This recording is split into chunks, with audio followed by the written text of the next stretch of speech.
Your cookies again. Good evening, everyone. Welcome to the June 11th, 2024 meeting of the Portsmouth School Board. We welcome everyone tonight, especially our honored and special guests that we have here tonight. Thank you all for coming. We will begin with Patty doing the roll call. Liz Barrett. Here. Pip Clues. Here. Tish Campbell. Here. Carrie Nolte. Here. Brian French. Here. Nancy Clayberg. Here. Lisa Rappaport. Here. Lee Hudson. Here. Byron Maddow. Here. Rick Hugener. Here. Nathan Delaney. Here. Thank you, Patty. Let's all stand for the Pledge of Allegiance.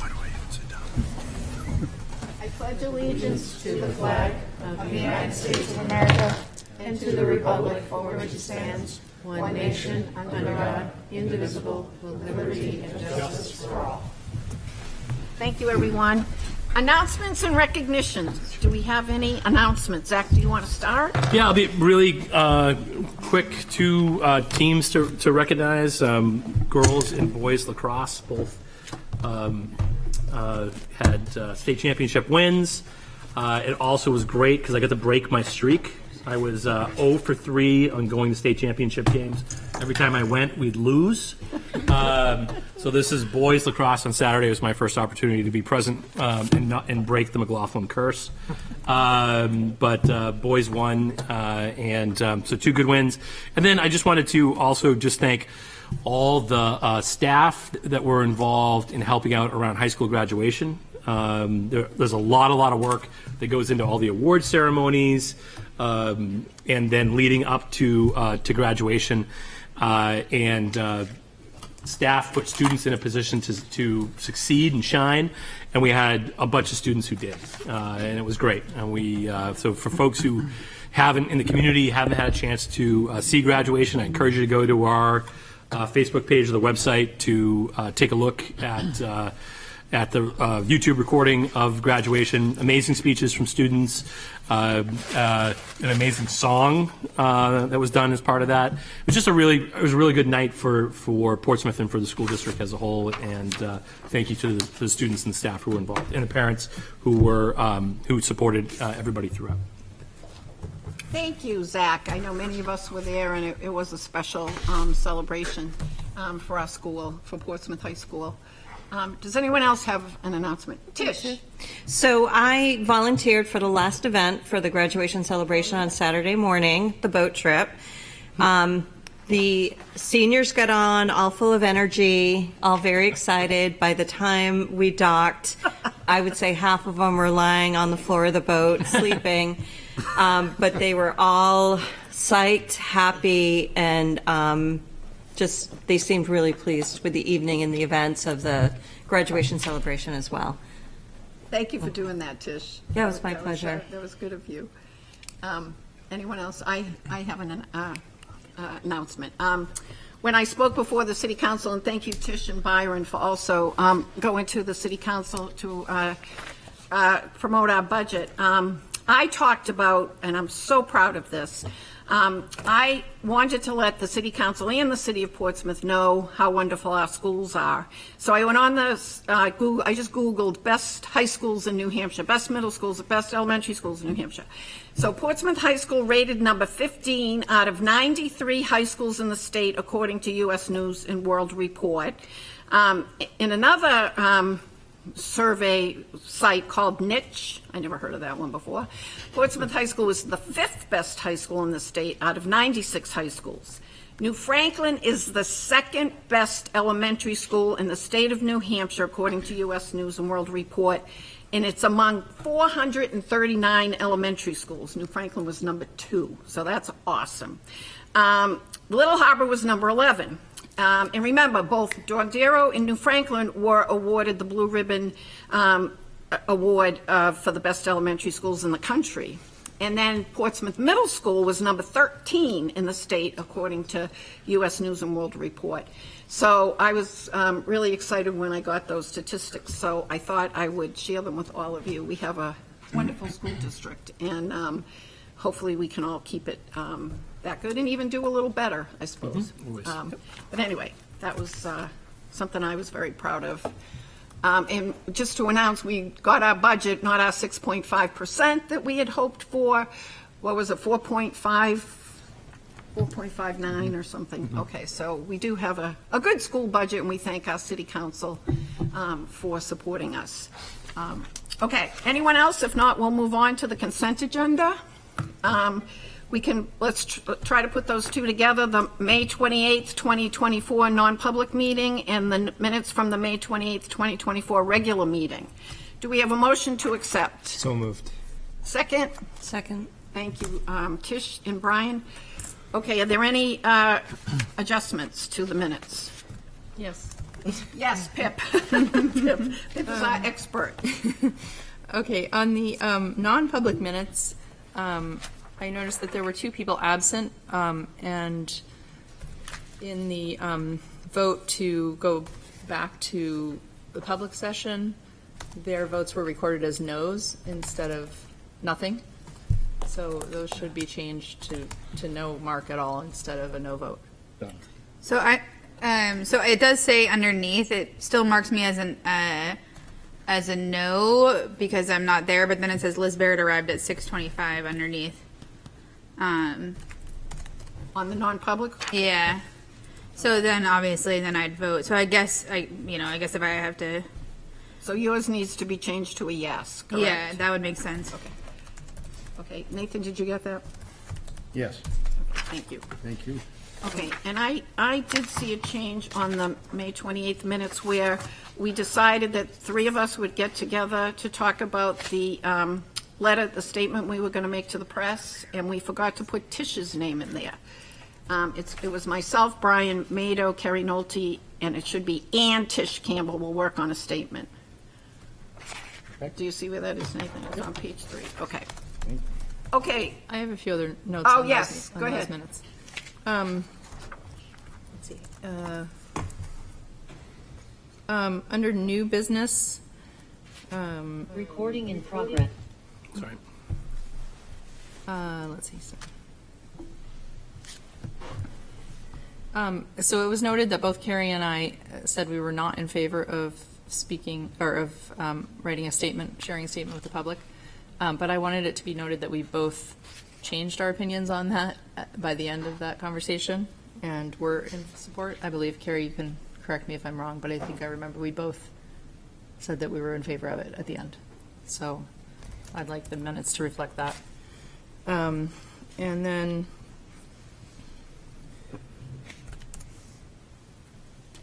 let's see. This is, I have sort of a general request for the minutes. I like the way that these were done with using the agenda. But in D of that same, in new business, it says, during the discussion, it says that Liz Barrett asked a question. But what I've noticed is that sometimes the minutes include the question, but they don't include the answer to the question. And sometimes I think that's sort of more important than what the question was.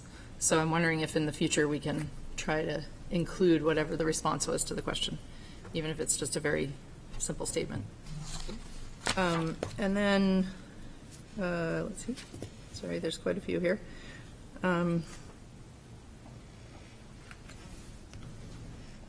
the number 4, it's also under E, Roman numeral 4, under indoor air quality. There was a request by Lee to make a change to that policy, and I thought that that should be noted. And Lee, if you want to speak to the specific request, you're more than welcome to, but he requested that we keep some of the information from the old policy in that new version.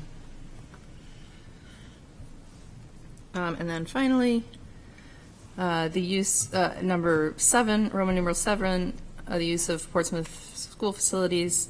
Under discussion, it says that Pip Clues said that the major change is not to allow the rental of facilities for any partisan or political events, but it should say partisan political events, not or. Okay. Okay, that is it. Thank you, Pip. Thank you. We're lucky that you take an interest in that. And make so many changes that are correct. Well, I guess Wait a minute. Did you get that? I did. Okay. Yes. I guess with that said, I mean, we've gone back and forth about, I know Patty was taking notes and, or taking minutes, should I say. We had hired somebody outside. I mean, have we come down that Patty is going to continue to do these, or what is our mechanism moving forward?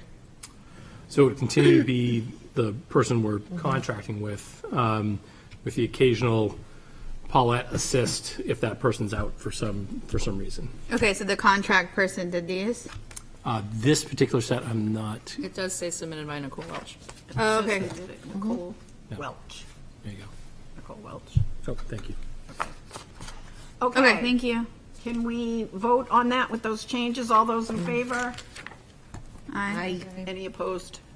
Okay, motion passes. Thank you. And thank you again, Pip. Okay, we will go to public comment.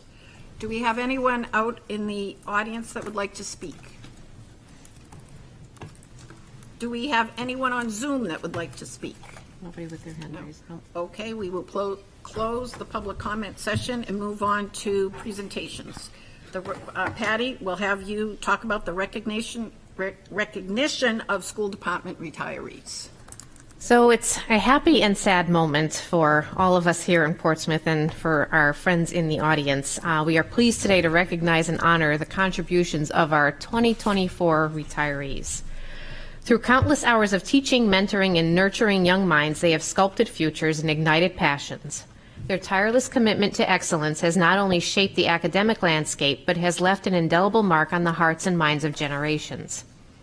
This particular group of dedicated professionals has a combined 261 years of service to students. If you take a modest 30 students per year, which could be more or less, and multiply by that the number of years of service, we arrive at a low of 7,830 lives that our retirees have touched throughout their careers. We know that this number is much higher. Imagine the ripples of influence that will continue to reverberate into the lives of so many others. Truly, they cast long shadows onto history.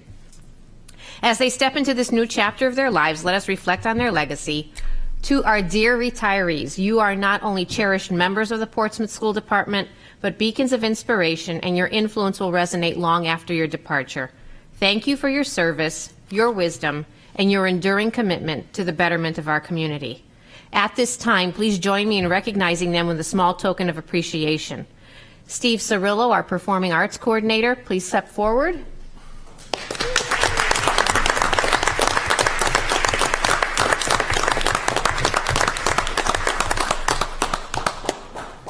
Steve hangs on until November, but we wanted to recognize him with the group. Evelyn Greenlaw, paraeducator.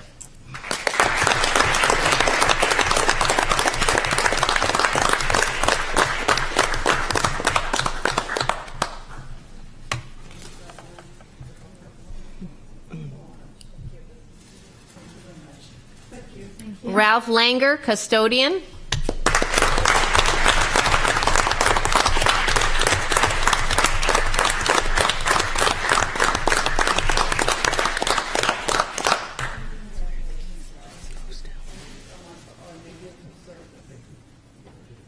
William Schaefer, CTE welding teacher.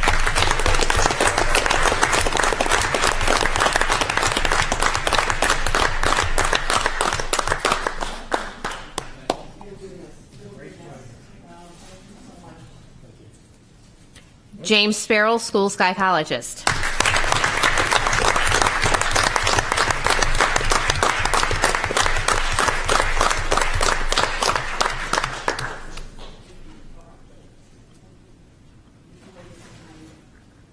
And a few others who were not able to be here with us tonight, but please help me recognize them as well. Rose Bratter, PEEP preschool teacher.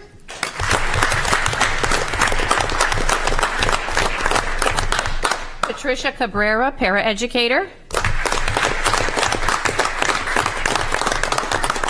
Catherine O'Neill, paraeducator. Florina Cole, custodian. And William Grand, custodian.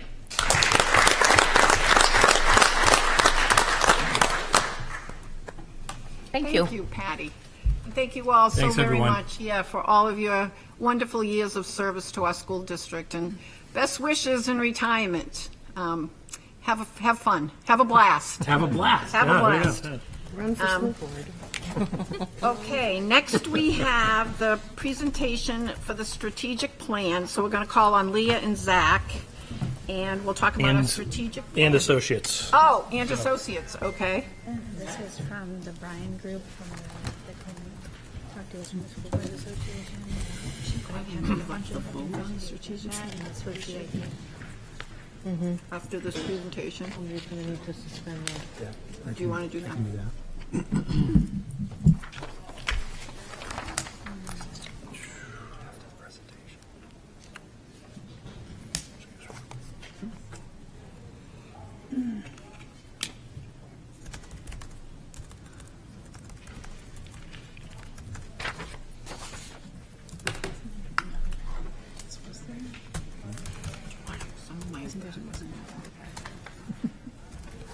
Didn't get to you. Okay.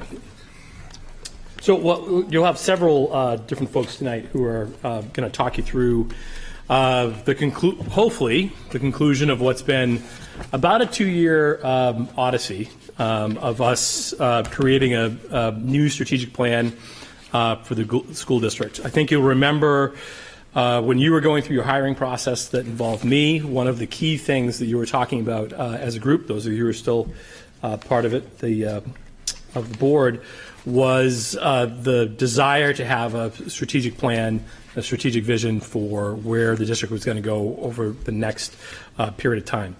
And so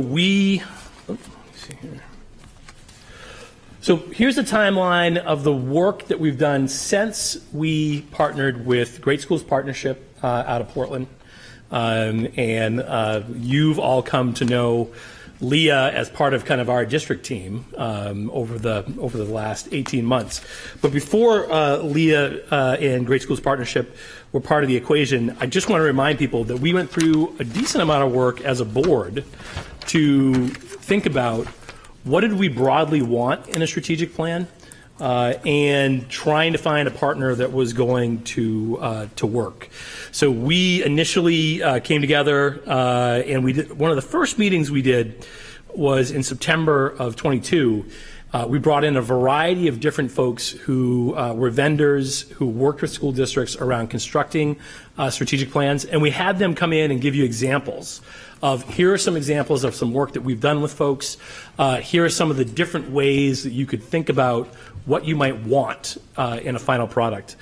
And then as a board, after we went through that evening talking to several different groups, there were a few takeaways people had. I think one of those was the concept that we were interested as a group, we were interested in a portrait of a graduate to kind of be our vision of what we were looking to have accomplished. The board then worked to create an ad hoc committee to develop an RFP that was going to go out to vendors for people that we might work with. Ultimately, we went through that process. We did a lot of work, a lot of detailed work to refine that RFP, pushed it out as we got into November. Ultimately went through and vetted, I think we had 14 different submissions from folks, had a lot of conversation about who we wanted to partner with, and ultimately came to Great Schools Partnership as the group that we wanted to be with, and I think that's worked out really, really well. Leah has been on the ground from the get-go, and we've had a variety of other folks who are part of GSP staff working with us as well. You up here, this then spells out kind of what did that timeline look like as we were moving through with our work with GSP.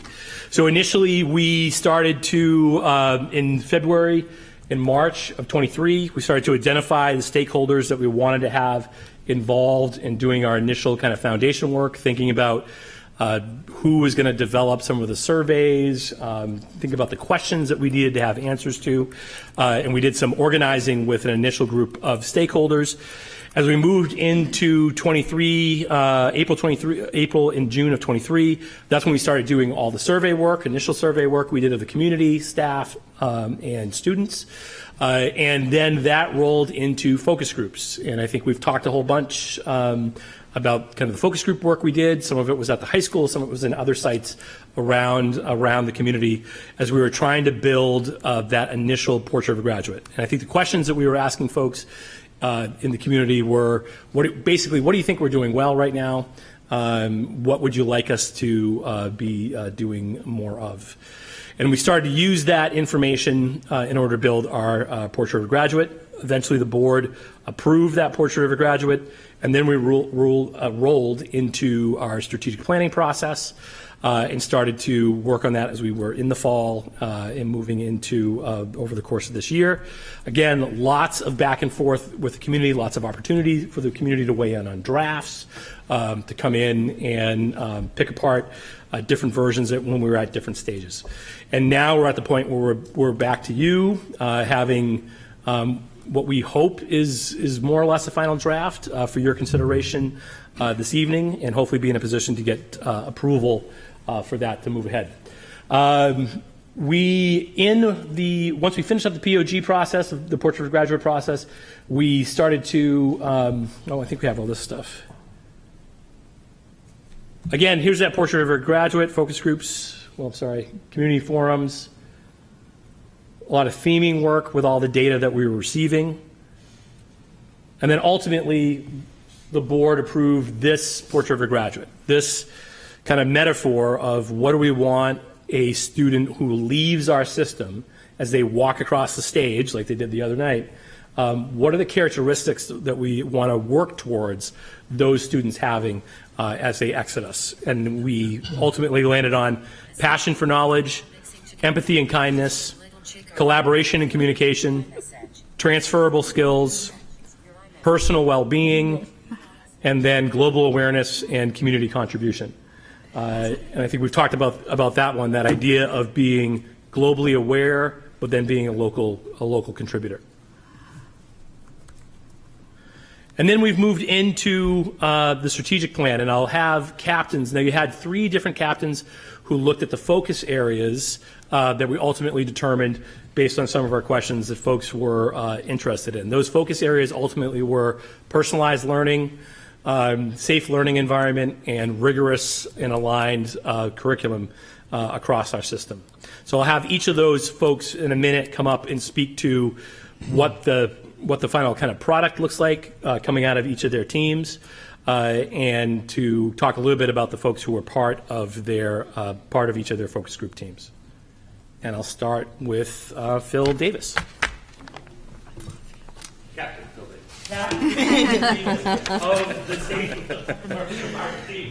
Thank you. So I took charge, I suppose, captained the Safe Learning Environment Subcommittee for the strategic plan. And first, I think it's appropriate and I'd like to thank those folks that worked on the committee with me. So Christine Burke, Pip Clues, Sean Donovan, Kristen Heath, Lindsay Buzakin, Sarah Maloney, Adit Noble, and Byron Maddow. You have the policy in front of you. You have the work in front of you, and I'm not going to read each of the action steps. But really, our first step was to really identify what that belief system was. So when we're talking about safe learning environments, what is it that we're talking about? What are our outcomes that we want to have in place? And for each of us in our first meeting, we talked about safe learning environments that really meant something different to each of us. When I think as principal of a school, safe learning environment, I'm thinking safety, brick and mortar, keep the bad guys out, keep everyone safe within.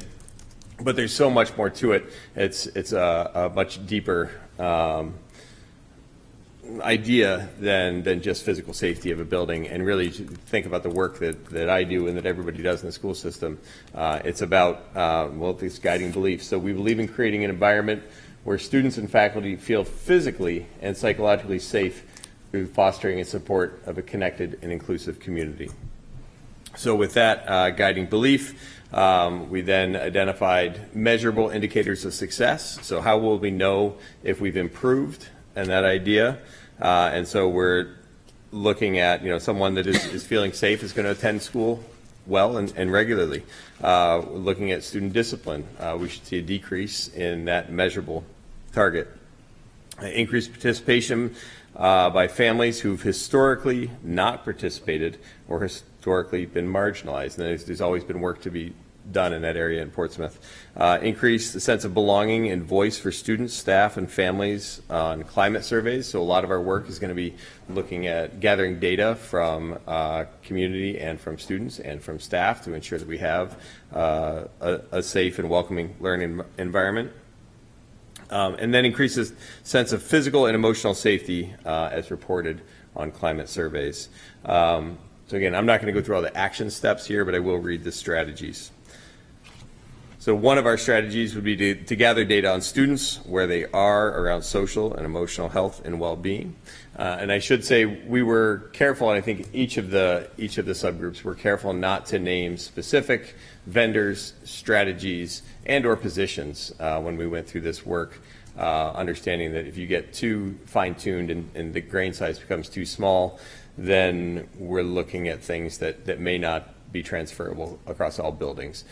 So you'll see language like capacity to build, or to build capacity in the area of, instead of naming specific positions and or programs.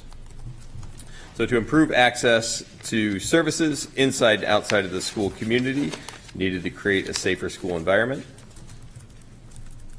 Many action steps there. To implement practices and or programming to address school climate and culture. And then there's the physical school safety side, which is an area that we felt a lot of attention has been paid in the past, and the schools feel like they are physically safe, but we felt we'd be remiss not to include the ongoing physical school safety. And then to implement restorative practices across the district. And that's really looking at our discipline programs across each of the buildings and identifying a model that would be more restorative. So that is the lion's share of the work. We don't have time for specific questions right now, but we're just going to overview. So I'm going to hand it off to Patty Haints, who is going to be looking at the rigorous and aligned pre-K-12 curriculum and instruction.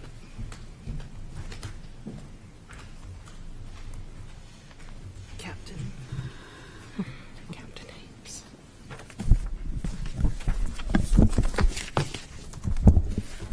The process that each of the different focus groups undertook was the same: identifying and determining a guiding belief, and then going through and identifying strategies and action steps, and then how we're going to measure those by using indicators of success.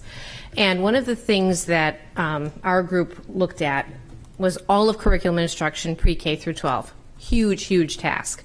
And the hard part about trying to put framework around this, especially when you're working through a strategic plan, is to be very strategic about what it is that you're trying to do in this, because you could cover everything and still not really get anything going.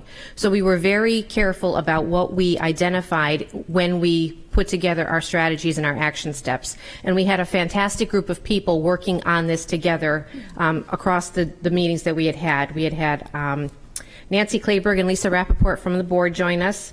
And from the buildings, we had Jill Armstrong, Jackie Chisholm, Emily Robichaud, Shay St. Laurent, Stacy Weeks, Michelle Wheeler, and Heather Wheeler. And we met multiple times to determine what our strategies and our action steps would be. And thinking about curriculum and instruction, really two halves of a whole, looking initially first at the strategy of establishing a guaranteed curriculum aligned with standards to ensure that use of learning time supports the best outcomes for all learners. Some of that work's already gotten started, so that was sort of easy for us to put in there. That's the actual learning that's going on in the classrooms. The second strategy was to maintain a culture of continuous growth and a collaborative approach that models and fosters a learner's mindset. And that looks more directly at how are our educators, how are our faculty members learning? Because in a learning organization, you want to make sure that learning is happening throughout, not just with our students, and so that's what that strategy aims to address. And the final strategy was to develop a range of instructional strategies to support all learners in student-centered environments by creating opportunities for student voice, choice, agency, and application. to make sure that the instructional methods we're using are actually getting to the students instead of being Charlie Brown's mother and talking over the students, making sure that they're involved and they're invested in what they're learning, because they're going out in the world and they're going to need to apply all this. So we want to make sure that it's relevant and it's actionable. And with that, I will turn this over to Courtney Richings to talk about personalized learning.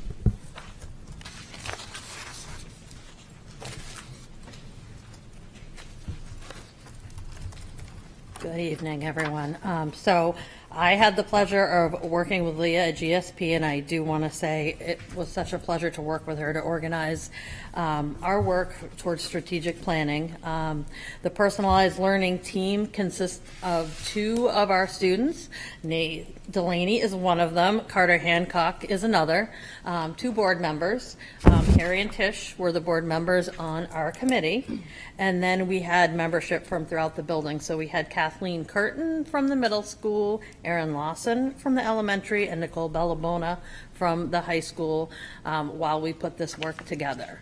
And working on personalized learning is definitely a passion for me. It's a big part of what we do in career and technical education, but it's also critical to lighting a passion for all of our students and finding engagement for them.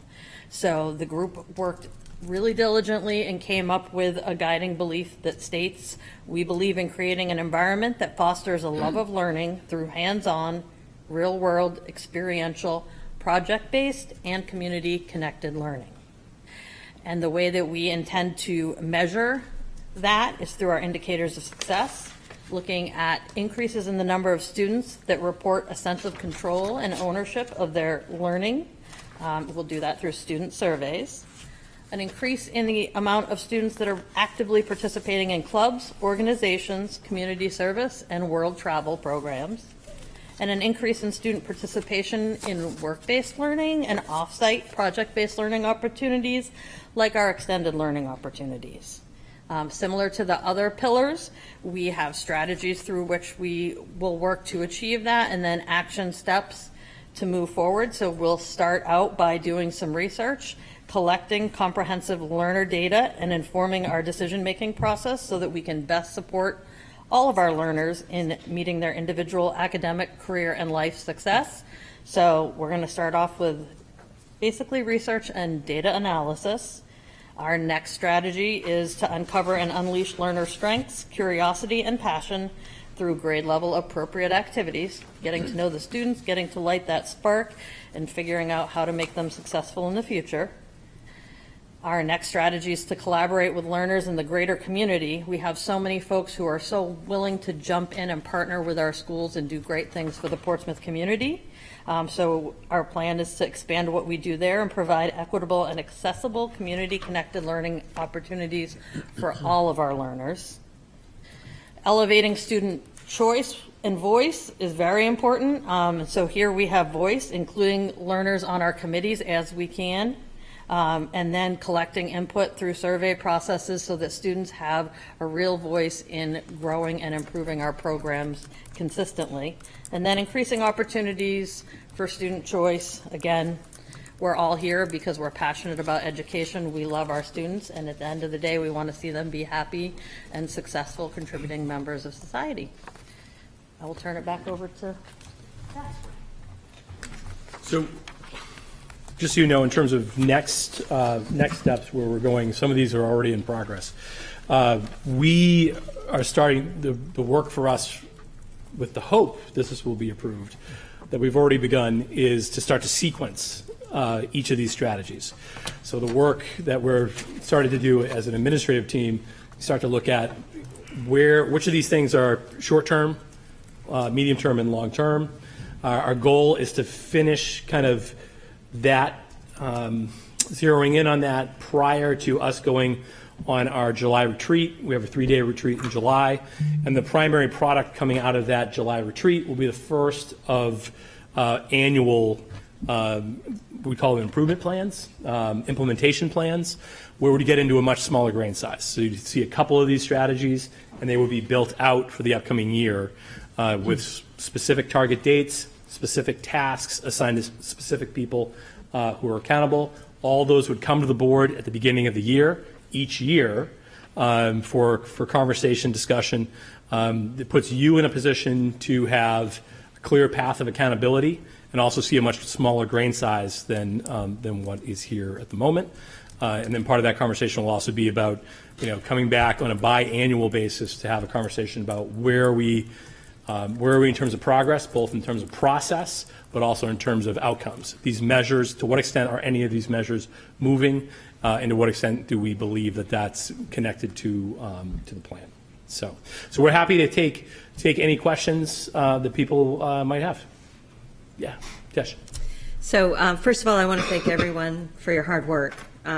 You clearly have done a great job at it. And Zach, you actually just answered some of my questions. But another question I do have is the team leaders, are they still going to be the team leaders of each group that will be setting the goals or helping to set the goals and making sure they're being reached annually or biannually, as you would So say? at this point, most of that work is going to shift to our administrative team, and then inside of buildings, principals will be working, depending on the nature of the task, principals will be working with their own leadership teams around identifying that stuff. So the framework, kind of the teams we have now and the structures we have now, those will serve their purpose and we'll be moving on, and now it's back to the folks who I expect to be doing the work. So you'll be at these, you'll be setting the goals with the administration of each school. So the principals will be setting the goals with you.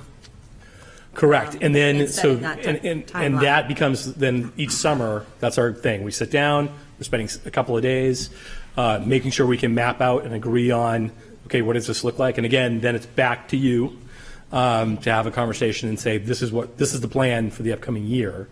And have some dialogue and feedback from the board, but that's what we would assume it would look like. Okay, perfect. Thank you. Yep. Liz? A few things. I just want to say thank you and thanks for everybody that's sitting here tonight that's been a part of the process as well. I know that we engaged in this process. So, we did this deliberately several years ago. I took some time today to kind of go through how we got here. And where we're at. And I know there was a document from the January 23rd, 2024 school board packet, the superintendent memo from January 19th, 24 that was in that packet, gave a really good timeline. Unfortunately, some of the links I can't get access to, but there is a spreadsheet of a timeline and what we're working with. And so I guess with that said, my understanding going through this process was that we're paying a company to come in and, facilitate and do this process. Sure. And we were given various options, right? You talked about, we were giving the portrait of a graduate, we were given with the strategic plan option, and then we were given the possibility for them to implement the strategic plan. So to, handhold a little bit more.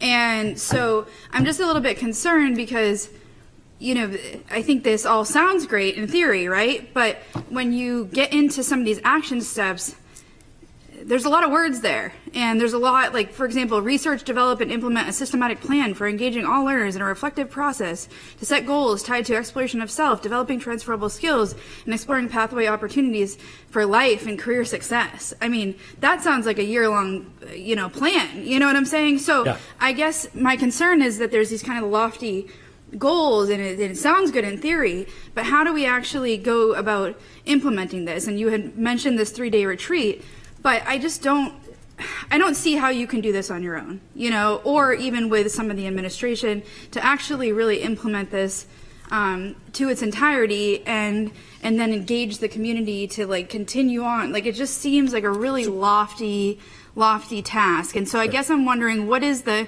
next step here? Because we did talk about some handholding and paying the company to sort of engage in doing the process, so you weren't actually doing the process, that it was them sort of engaging in these things. And I guess with that said, there's a lot of words here. And I think, I want the community to be able to read this. I know in the spreadsheet it talks about, it talks about a finalized strategic plan, and then the next one was draft a mission statement, and then the next one was graphic design of strategic plan, and then celebrate and give share with the community. Yep. And so, but my concern is there's words used like fidelity. Who says that anymore? Unless you're using the company or talking about infidelity, you know. So I guess I'm just a little bit concerned with some of the verbiage that's used. Sure. And I know I wasn't part of the process, you know, leading up to today. I know there was some requests for engagement, but it seemed pretty rushed. And I know that we've kind of rushed this because I think we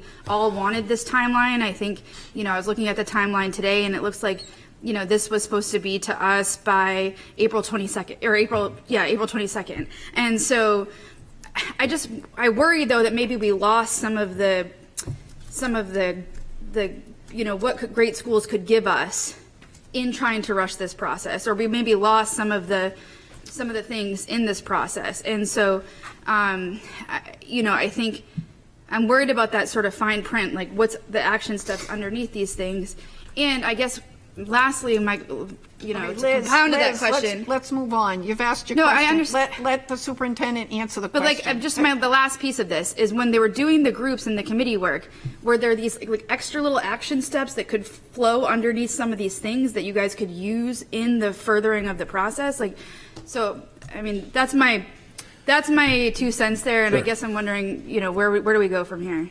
So I feel like there's several questions in there. Yeah. And I'll try to kind of, so first on just timeline, I think that I think back to when we originally sat down in July of 22, and I was just walking in the door.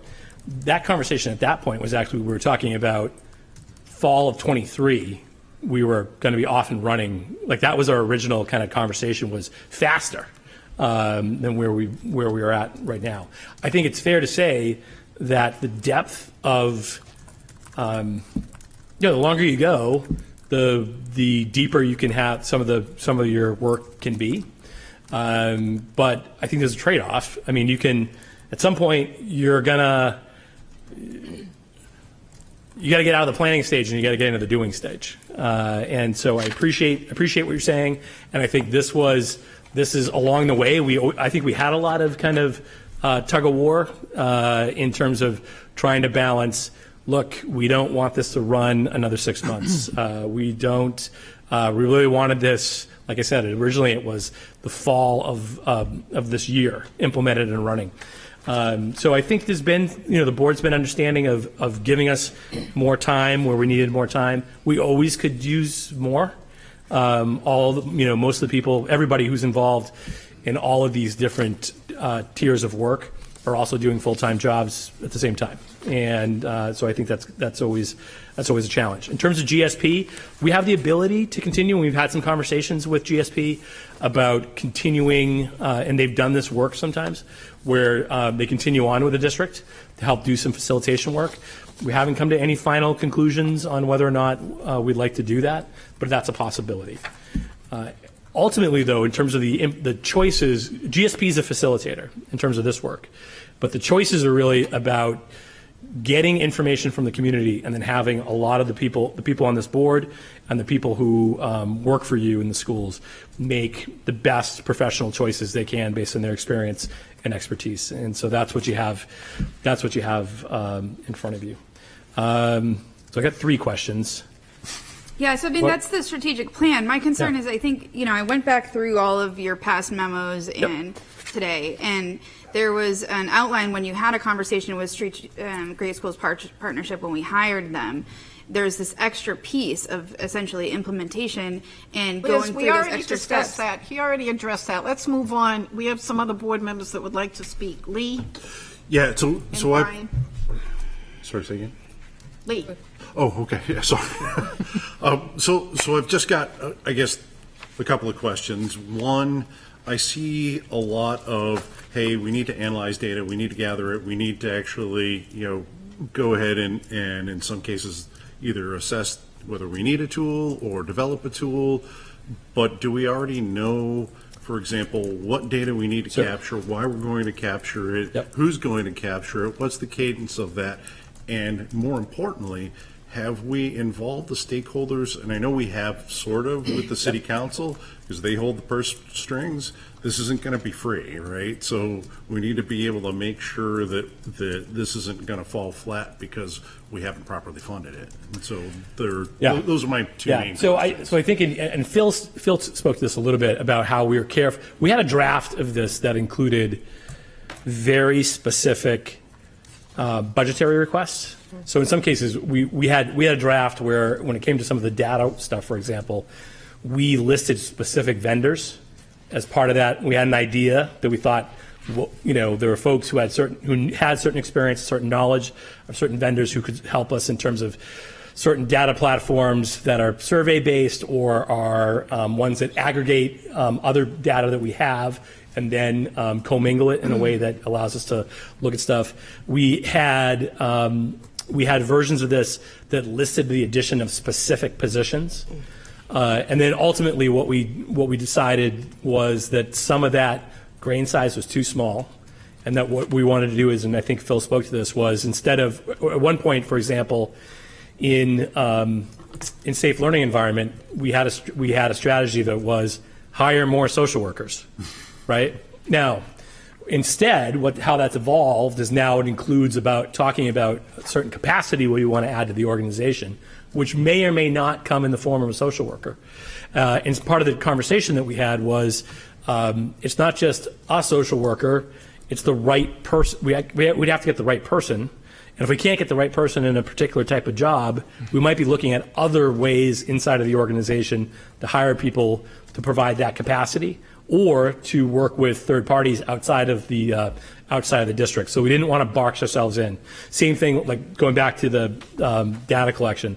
I have some very clear ideas about some vendors that we could use that could move us ahead in terms of the collection of information from students about how they feel about their experience in school. But we're going to leave that to. We're going to leave that open to considering a couple of different vendors, but we know what the capacity is that we want, and I think that's what. So if it feels like some of those things are absent, it's because they were in there, and we ultimately decided to pull them out to give ourselves the flexibility to move depending on what we found as we pursued those things. Okay, Brian and Byron. Yeah. Thank you. I mean, I was here from the beginning of this, and I was, we were pounding the floor. We want a strategic plan, and it's amazing that, it's taken longer than maybe some of us hoped, but I'm actually pretty pleased with it, and all the work that everybody's put into it. What I'm trying to understand, though, is some of your comments about, this yearly thing that you're doing with your admins or staff, and then how this is going to connect into this, because this is like a 5-year plan, right? You have these, maybe I counted them wrong, but 47 action steps, and a lot of them have a lot of stuff in there. Yeah. So I'm trying to understand, like, when you sit down with your staff, you're going to say, we're going to do all these this year, or is it going to be, I'm going to set a priority, we're going to figure out, maybe get the tools in place or the measurement, and then have some linkages when you say you're reporting back, linkages back into these action steps, back into the strategies. I'm trying to understand how that process might roll. So what we just did, for example, with principals, is we took this existing set of action steps, put it into a spreadsheet, common spreadsheet, and asked people to identify in each of those action steps, do you feel that this is, and this is the beginning of our conversation, do you feel that this is achieved, two things, in terms of importance and also in terms of how close you are right now as a building? If you think about those two things, and they're going to interact in different ways, but do you feel like this particular action step is something that is a short-term project, which I broadly, and I wanted people to be broad, in the next 1 to 2 years? Do you feel like this is a midterm project, in years 3 and 4, or do you feel like this is like 5 with maybe a little bit looking towards the future? So folks have done that work, and then we're coming back for a conversation. My goal is, now time is tight, my goal is to try to calibrate those responses before we go to the retreat. I want that conversation about what we think year 1 is in particular done before we go to the retreat, so we don't spend 3 days trying to prioritize. Instead, we're really talking about, here are the couple of things that are reasonable in terms of our bandwidth to do, thinking about in a really thoughtful way what is already happening in our buildings, where can we kind of kind of catch the wave of some things that are already happening, and set ourselves up for success in that first year. Identify those things, break down those action steps in small grain size, try to the extent to which we feel it's appropriate, because I want for you as a board, for me to be able to come back in January and June and say, okay, here's the things we talked about in September that we're working towards. Here's where we're at in terms of hitting those in terms of process. And here's where we are or are not starting to see any changes in those indicators in each area. So that's the goal. I would say you're identifying the same concern I have, which has always been my concern from the beginning, which was always less is more. And so if there's anything I'm concerned about, it's about the 47 items is a lot of things in that period of time to do effectively and do well. I think the other thing that will be important as we move along, and I think organizations make this mistake, is we have a certain perspective based on all the work we just did in this moment about what is most important and what we need to do. I think that it's going to be important that on an annual basis, we allow ourselves to be agile as needed. And that might mean we're going back in year 2, we're looking back at this plan as a whole, and there might be some adjustments we make. Where item 3B is not something that we feel we want to invest the time and energy into, but we would have that conversation with you in a transparent fashion and try to move forward. But I think for us, the challenge is going to be to be very thoughtful about sequencing, very thoughtful about where we are in each building, and trying to be able to move somewhat together, even though we're going to be at different places to start. That's going to be the work of the summer, and it's going to be a big lift for us to start to come out of those 3 days and feel really good about where we are and be able to come back to you and present that. Thank you. We have Byron and then Kerry.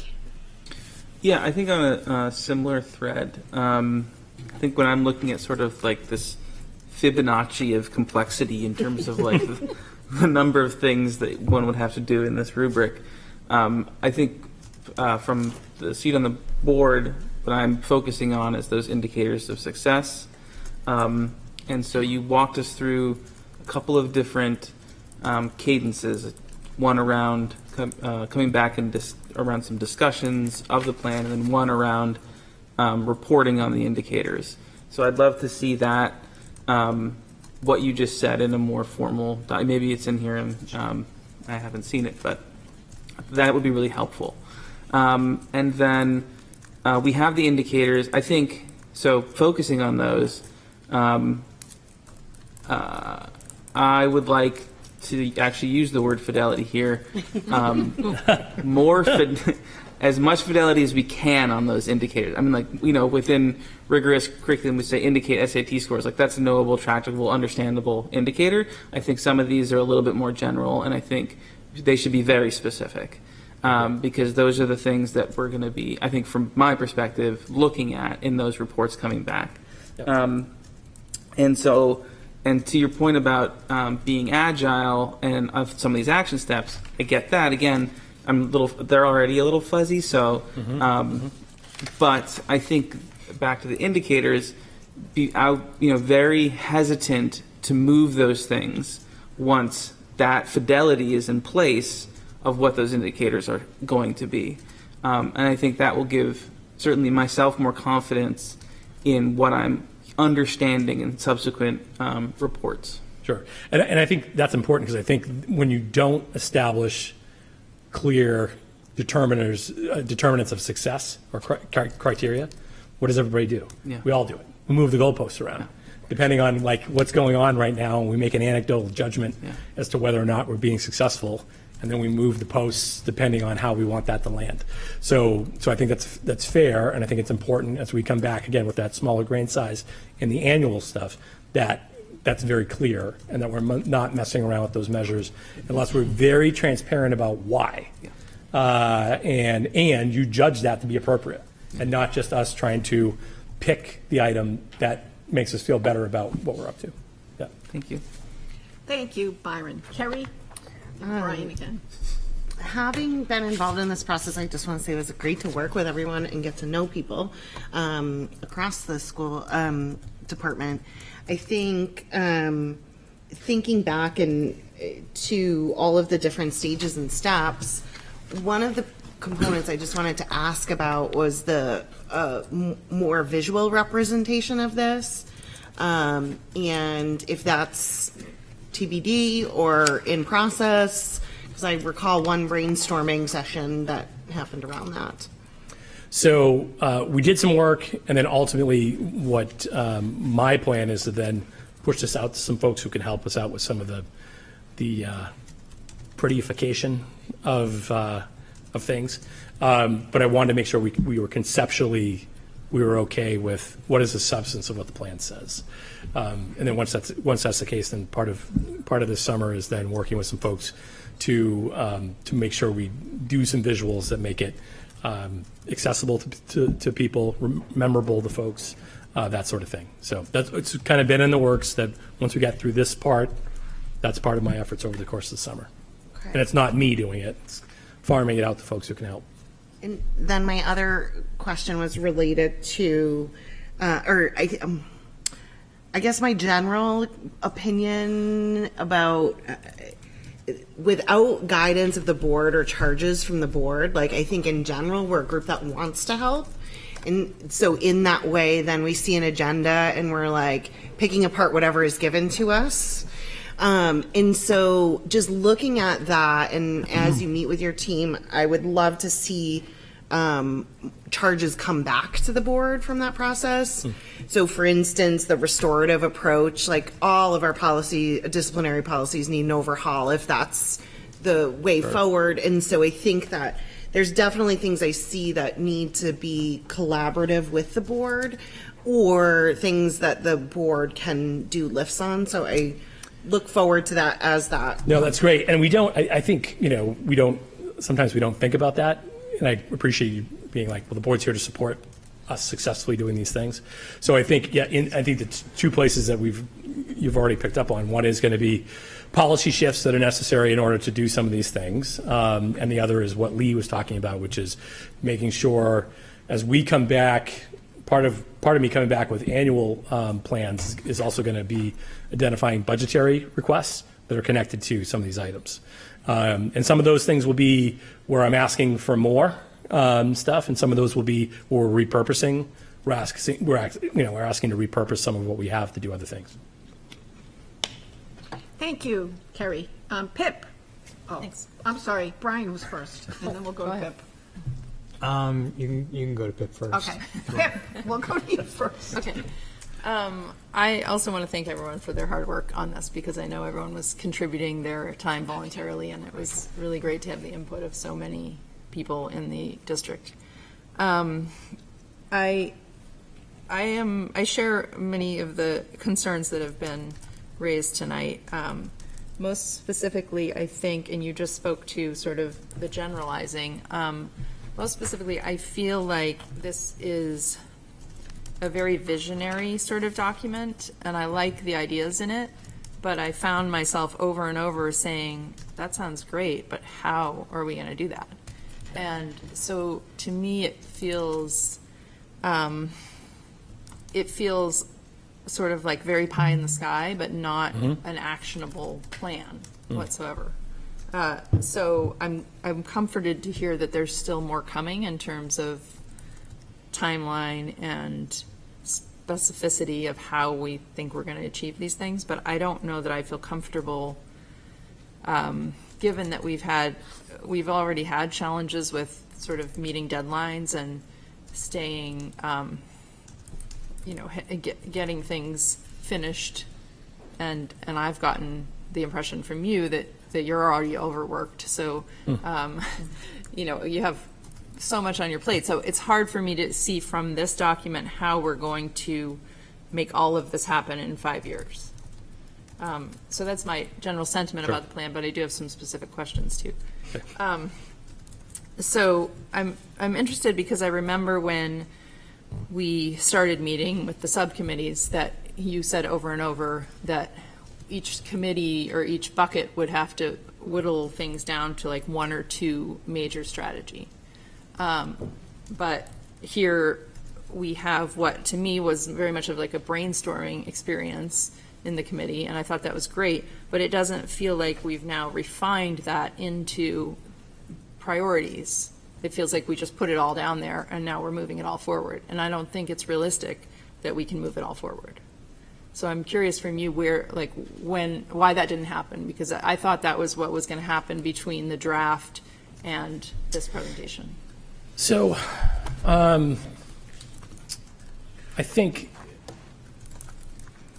I didn't necessarily think that was going to happen. I think one of the things that's been challenging throughout the process has been trying to work really, really hard to have. Let me talk about. Step back for a second.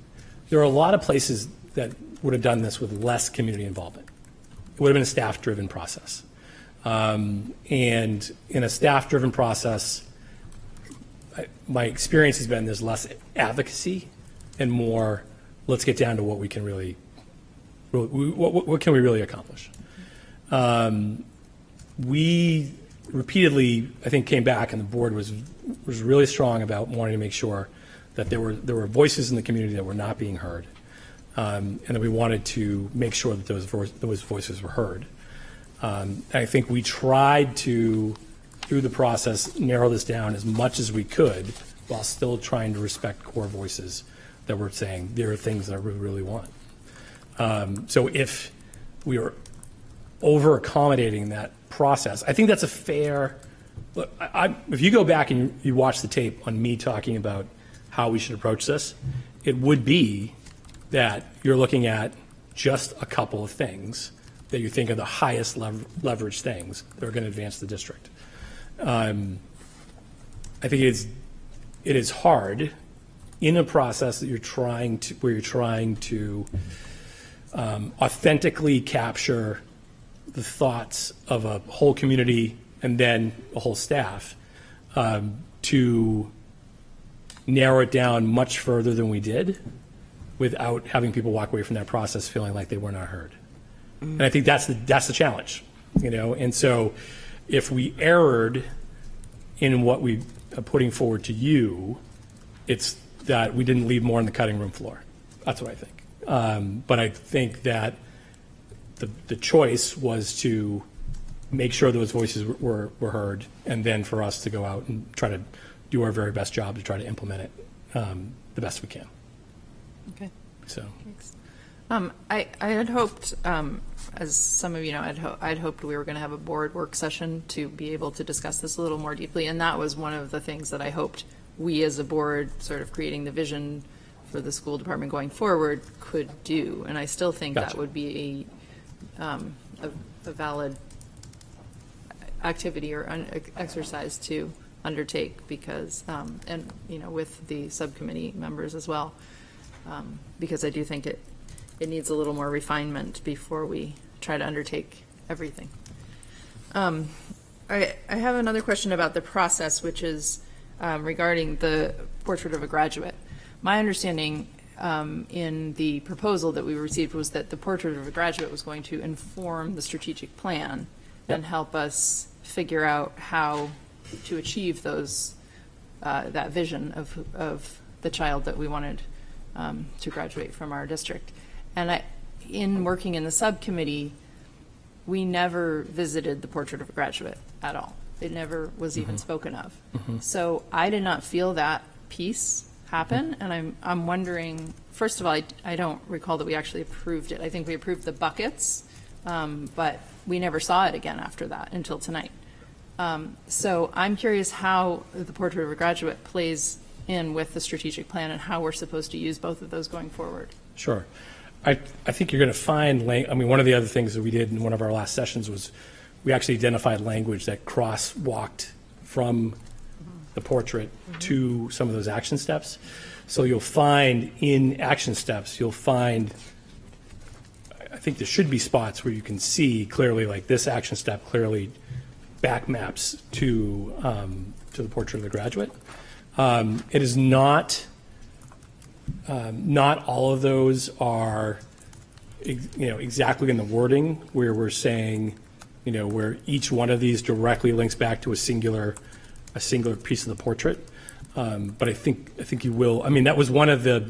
I'm trying to think about when we had maybe 2 meetings where we worked on looking directly at how to connect where those spots were appropriate, connect those things. In terms of process, in terms of to what extent has people worked in any of the focus areas, participants had front and center in their mind how does this vehicle translate back into the accomplishment of the portrait. It's hard for me I don't know how people thought about those things. I think we tried to make an effort in each group to make sure as people were coming into those groups that they were informed of, this is the portrait, here's what the end goal is, and here's a second set of questions we asked the community that was informing the focus area buckets we ended up with: personalized learning, safe learning environment, and rigorous and aligned curriculum. So, but I can't speak to what extent we could have had a more thorough, each time the group got back together, hey, let's go back to the portrait. How are the things that are inside of safe learning environment connect back to communication and collaboration? So I'm sorry if that wasn't more, if it didn't feel more grounded, that the work in some of the focus area groups, if it didn't feel more grounded in the portrait being the outcome that was supposed to be the purpose of that focus area. Okay, I have just one last thing, which is related, I guess, which is in the, looking back in some of the timelines, there was a timeline or an event or a deliverable, which was a vision statement that you had mapped out in our timeline, and I don't think we developed one. So unless I've ultimately, missed it somewhere. I think we transitioned as we went around, and I think we had talked about this. GSP had included vision as part of their proposal, but as we worked through it, what we talked about is the vision, which is if we do the things that we're trying to do, what's the outcome, and that the portrait was the vision. So this is what we're looking at the end of the process of students having education in Portsmouth. This is that outcome, the vision of what happens if we do those things. So that was in the original GSP proposal, but over time it was these are really the portrait is the metaphor which speaks to the vision, which was purposeful. Okay. I know you've heard this from me many times, but in the policy committee, it would be really helpful to have a vision statement, because Sure. It's hard to know what is guiding us without something like that. So I hope that maybe we could still consider developing one, maybe from what we've done with the portrait of a graduate. Gotcha. Okay. Thank you. Carrie, did you have something? Yeah, just a quick follow-up, because I had the benefit of being involved across the entire process, and so I felt that connection from the portrait, but also I just wanted to highlight that data that was really used to make the plan was the same data set. So it wasn't 2 separate processes. Right. It was really people said what they wanted and then said what was working and not working. And so I just wanted to make sure that was clear, that they were connected and not 2 different processes in that way. I think that was my concern, though, is that the data was gathered at the same time. So we didn't use the portrait to inform the plan. Instead, we just took 2 things from that same set of data. Meaning that, so the other option would have been putting the portrait out and then doing more rounds of focus groups and data collection and. Well, putting the portrait out as our visionary guide, and then figuring out how we were going to achieve that through strategy. That was my understanding of what the process was going to be, but. Yeah, I think it was just that there was so much data, and that, it was months of I can see the point. I see it, but I also feel like one were clearly related in a very useful way, because they came from the same themes and they were in response to what we were good at, what we were bad at. They were, I don't know, but that's, again, I was in the process. It's Yeah, different. it was hard for those of us who Yeah. didn't have the information. Thanks. Okay, Liz, then I think Brian wants to speak. Oh, Lisa hasn't spoken yet. Okay, let's do Liz and then Lisa. Yeah, I guess I was just briefly going to say that, the strategic plan is 6 pages and the glossary is 4 pages. So, my recommendation or ask, I guess, if you will, if the board agrees, would be to, minimize some of the need for the glossary, if possible, for some items. Do we need to really define resiliency? I'm not sure, and so either minimize it so that we're not having to define, like include the definition within the actual statement, but then maybe limit this to condense it down to 1 page, so it's almost, it's over half of the strategic plan at this point. So to do that, and then I guess my other bit was, obviously we have elementary schools, and each of our levels of schools are different and unique. Obviously, this is all encompassing, but I kind of feel like Lister kind of sits on its own in this own special bubble. Although it's supposed to be part of the high school, it's its own sort of thing. And so I guess I'm wondering, maybe you can just speak to this. How Lister and all of the different schools were built into all these different categories and discussed. Like, was Lister part of the discussion when we're talking about high school and whatnot? And so, obviously you're having a broad plan covering all these different schools, but they're all very different in their own respect. So we didn't have, so when you got into the focus group level, you didn't have a representative from every school who spoke to the unique perspective of every school. But things like we need an aligned curriculum applies everywhere, includes Lister. We need students and staff to feel like they're in an environment where they are physically and emotionally safe. That applies to elementary school kids, it applies to high school kids, it applies to Lister kids who are part of a program from the high school.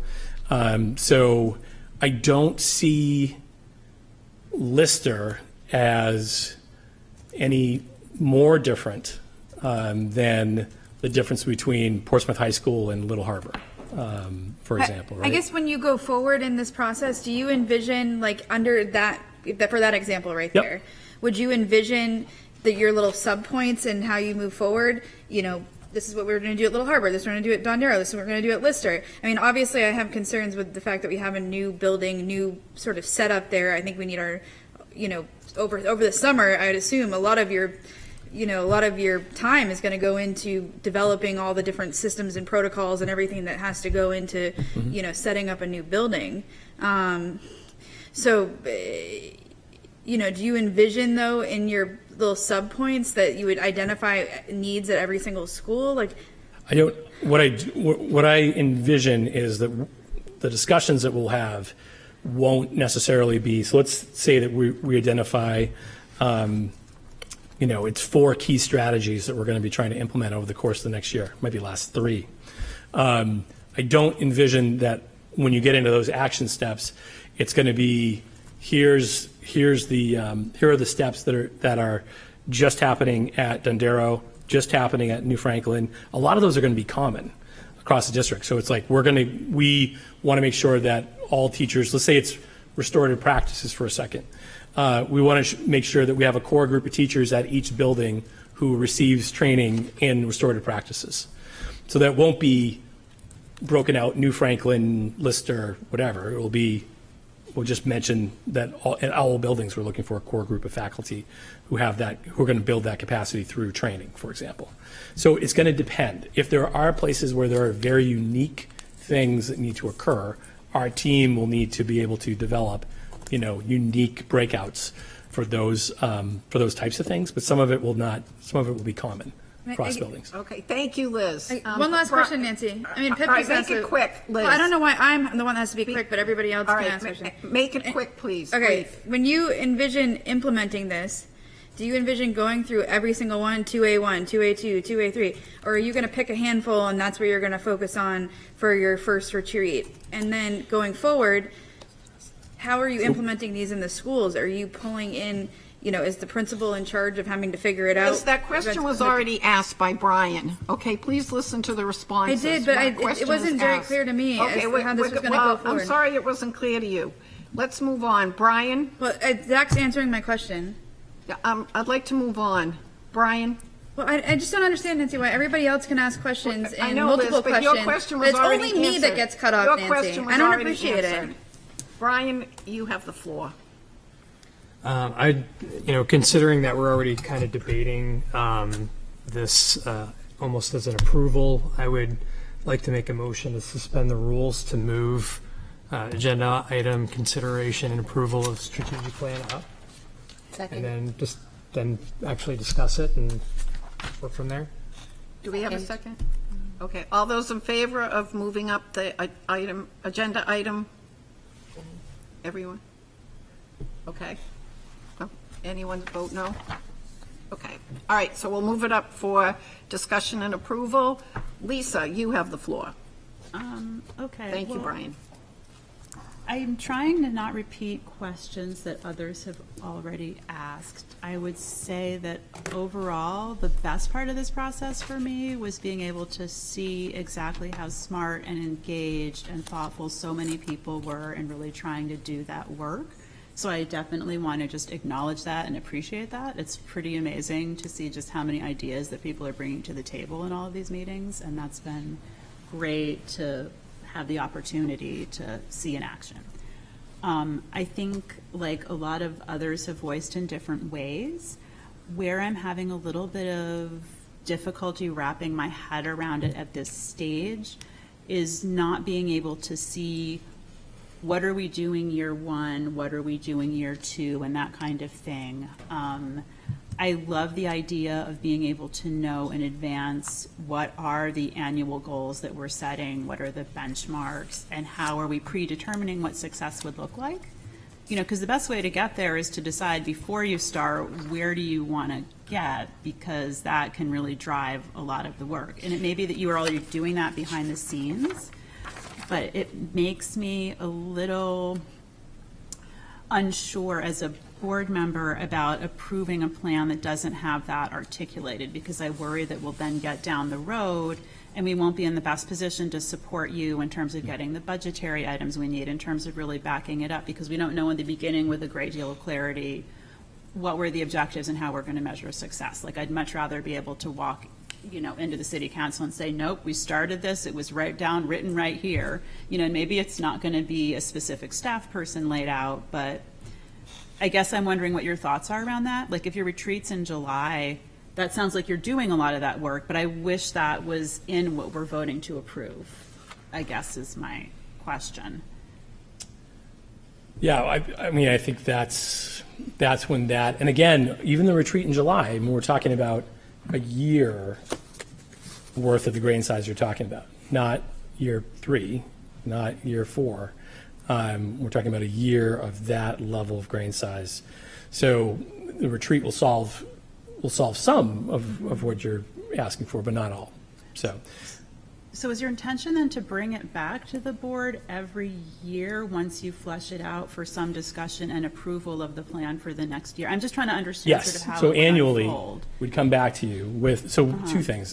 This fall, what we'd be looking to come back to you with is here's our sequencing, what we believe is the proper sequencing of the strategies over time. And for this upcoming year, here are the small grain size action steps with who are the people, the dates, and the those actual very tangible action steps. Okay. And then the next year we'd be coming back, bringing back the same sequencing document that we had before, having any discussion about whether or not there was any adjustments we believed it was necessary to have any adjustments to that document. And here's our year 2, same grain size steps in terms of what we're planning to do in the upcoming year, based on our most current circumstance. Okay, and then I just have one other question, which I think did sort of come up in some of the focus groups and the committee discussions, is I know that we had a lot of people from the high school involved in the committees, kind of more than we had people from elementary and middle school. And when I read a lot of the action steps, a lot of the things we're using to measure success, it feels very high school heavy. And obviously, we're trying to graduate people, and so we really have to focus hard on those last 4 years. But, I'm not trying to pick on any one thing, but like I was like, for example, an SAT only tells us something for maybe 9th or 10th grade on. And so I guess I'm wondering about whether there's any way to have a little more clarity on how are we defining and measuring success in kindergarten or third grade or 7th grade, just because I'm sure you're working on it, but again, it's just one of those things where I wish it was articulated a little bit. No, I understand, and I think those are part of ongoing conversations, and I think it's perfectly reasonable for there to be the expectation that part of what I'm bringing back to you in the fall is that is some of that information. Okay, thank you, Lisa. Thank you. Brian, and then Tish. I just want to officially make a motion to consider the approval of the strategic plan. Okay. Second. Do we have a second? Second. Okay, I think. Discussion. Yeah, we still have discussion. Tish? So using your words about the goalpost, I Yes. almost mixed that around. Is there a way of putting in the strategic plan, coming back to the board in September with your objectives for the year, how they're going to be implemented and such, so that the goalpost is there, so there's no Sure. wiggle room, which protects you, the administration, and gives a clear view of what the expectations are for the board? Is that something that could be part of the strategic plan written down as we vote on it, So or before we vote on it? just that process. I mean, I think Byron spoke to the same thing, which is like, is there a way to memorialize that's the Right. expectation of the process? I think we can do that. We can build that into the written document, because the written document, beyond what you have in front of you, the written document will include a page that talks about process. What are the things that you saw already? Okay. So it's like, here's the process page. Here are the people who are involved. Things that traditionally would be present as part of things. This is more about the choices that we're making.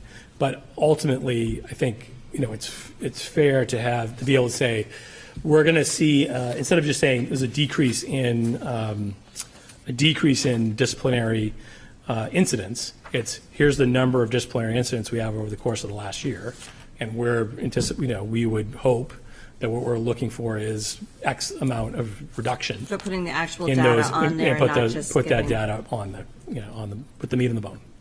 Okay, thank you. Okay, Kerry and Brian and Pip. I think throughout this process, I've been very sensitive about the critique of the report, and part of it comes from being involved in that and not wanting to diminish the work that is a huge organization that you're in charge of. Sure. And so to follow up on Tish's point, I think that, to me, I don't see approval of this plan and annual work plans as under the same mission. There's a process. I think that if our policy, budget, and supervision of the superintendent and evaluation, that's where it falls, Right. which we have yet to do as a board. So if we want a work plan and we want progress on this over the next 5 years, we as a board do that in there. I'm very leery of caveats added to this plan of and you will, because I want this to be, if this is what the board says yes to, this needs to be like full board, this is what we're doing, everyone's, we need to move forward with the plan. So I just worry that the focus on additional deliverables at this point brings us away from that energy from the staff. It becomes then, here's the plan and the school board wants X, Y, and Z. And I don't want that. I want us to be like enthusiastic, awesome Sure. work, Yep. move forward, this is the plan, yay, done.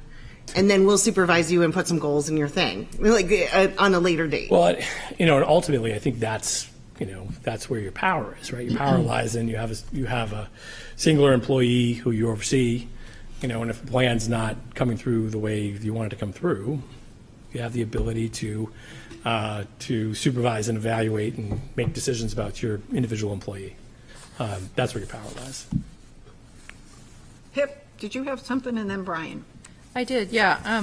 I completely agree with you, Carrie, that we don't want to lose sort of the momentum that's been built by this process. I think that we're headed in a great direction with this, but I don't think it's ready to go. That's my opinion at this point. I think that it is too focused on high school overall, including specifically some of the indicators. I think that the indicators are not measurable in many instances, or we're suggesting that we'll do things that, at least in my group, the issue was raised that some of these measures don't work very well. We've tried to do them over the past, and we haven't been able to find data on them or capture the data effectively. So I was hoping we'd have more specifics about how we might do that. So I guess I wonder if we might have another look at it after you meet with after you have your retreat, and refine it a little bit more and tighten it up a little bit more and make it a little bit more specific so that we can feel as though it's actually going to be actionable. Brian, thank you, Pip. Brian? So when I've been thinking about this, and what I know the superintendent is looking for is, I think the reasoning behind not giving so many details and all the measures and all the stuff we're asking for is because he wants a blessing so he can go say, okay, now let's go. Now these are the things that we can start working on with his administration and make some numbers and stuff around. I do think, though, when you go back and do this, like, the measures are the first thing, and as Byron said, they can't really change. Like, yeah, the things that the knobs you can turn to get the achievement you're looking for makes sense, but I think that's got to be the first goal, is getting like what measures we can get in place. Are they reasonable? Are they grade level appropriate? But I think what you're looking for is just a general blessing of like, this is the idea that, maybe not all the action steps are perfect. Right.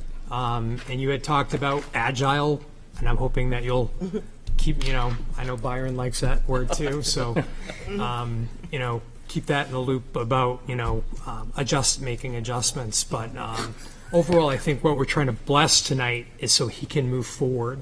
And that's the way I'm looking at this, this vote tonight. Liz? So I'm happy to give my blessing, but my only concern is what I brought up is the verbiage. And I'll just give an anecdote.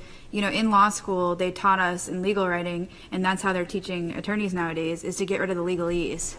And so I'd ask that you get rid of the eduese, or however you want to put it, I think, the verbiage, there's, to me, also, too, with some of the grammar, that there are a few run-on sentences here, too. So there's some commas missing. Again, the glossary, if you could shrink that down.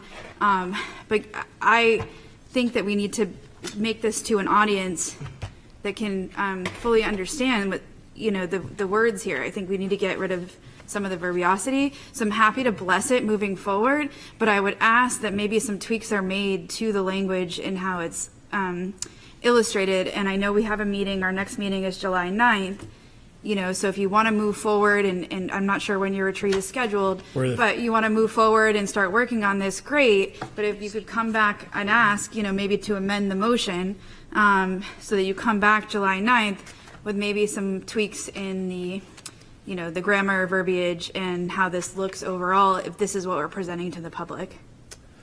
Okay. So Thank you. I don't know that we can hit that timeline. I'm sorry? I don't know. We don't meet until the 15th through the 17th, and in between now. Yeah, I don't want to put you on a movement. timeline either. We don't need it July 9th. I'm happy to bless this, but I'm not happy to bless it if those tweaks aren't made as far as the grammar. Obviously coming from educators, I think the grammar needs to be on point, and I'm just a little bit worried about some of these run-on sentences in the verbiage and whatnot. So I'd really like not to be considered a little bit more. And so, I mean, I'm happy to add an amendment on the motion, but as the motion stands, I would vote no because I think there are some tweaks that still need to be made to this final product. Are you comfortable making some changes in the grammar, in the commas and all that?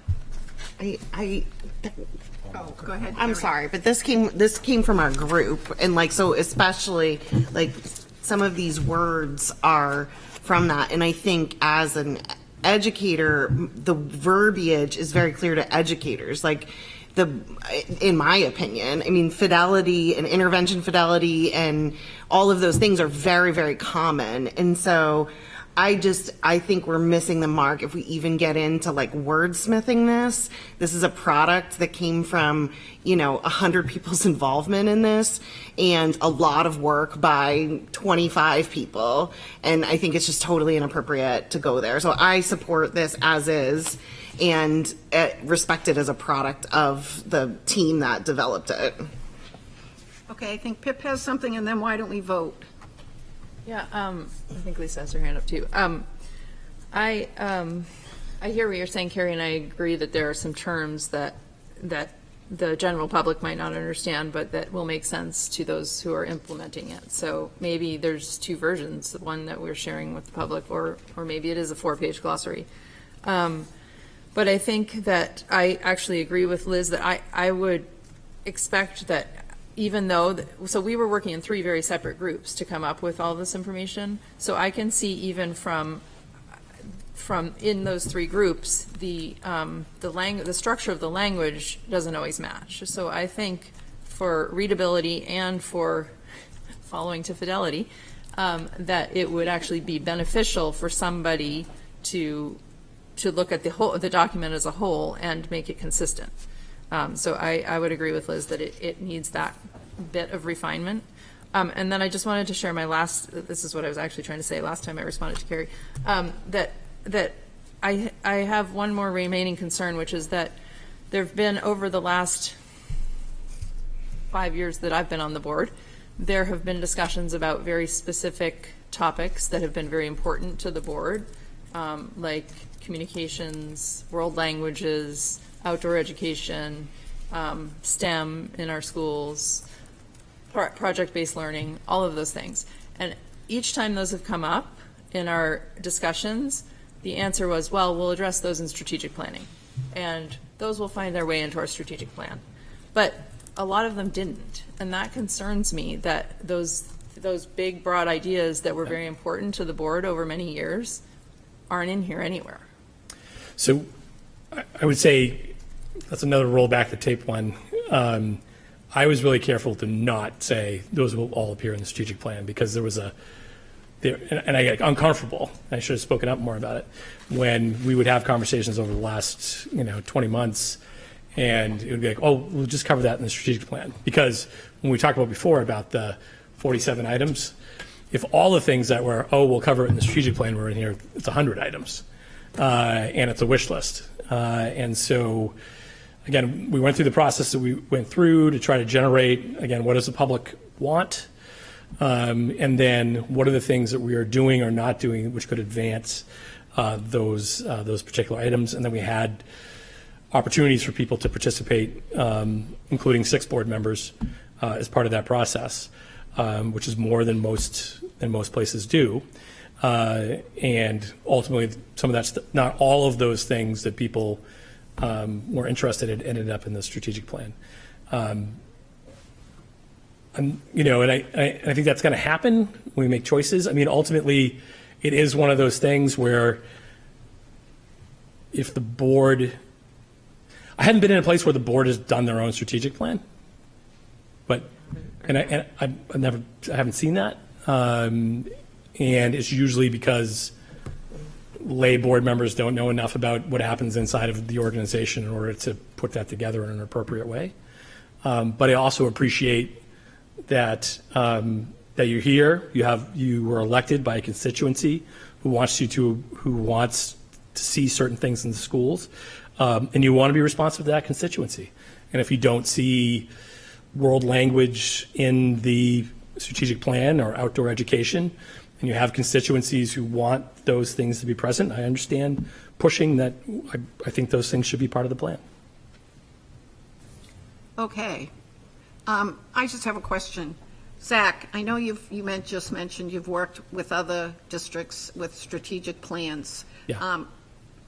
And someone mentioned that, you're in charge here. The board has the policy, the budget, and you. Are you comfortable with this? I get the impression you are, and you've been very comfortable from the beginning with the way it's gone and the people that have been involved and the expertise that our staff has put into this. So I am comfortable with what we develop for a product as a result of our process, and I think we can take it. I think we can take it forward, and I think we can do good things. What I'm not comfortable with would be if the board was split on their ability to endorse the plan.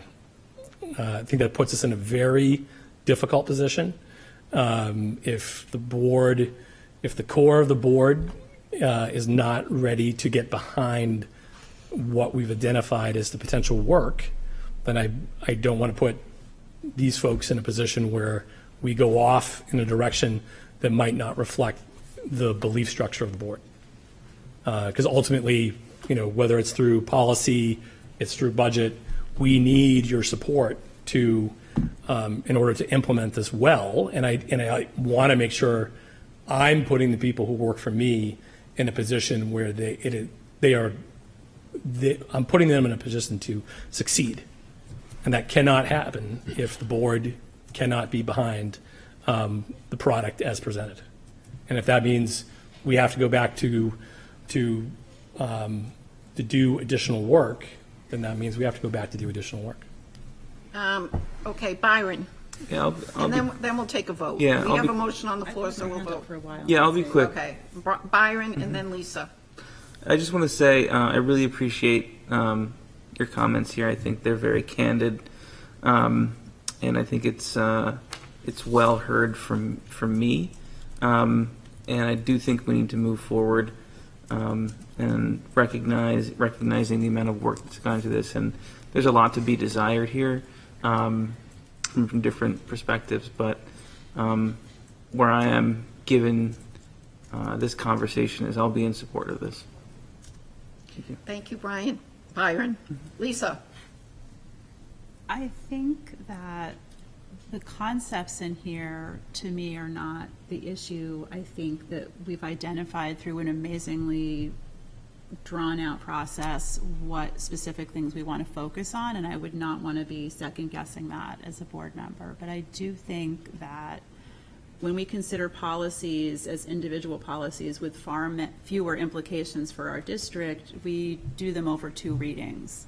I did request in April that we do this in 2 readings, and I understand that that was not the decision of the rest of the board, or, those are the breaks, but I still stand by that.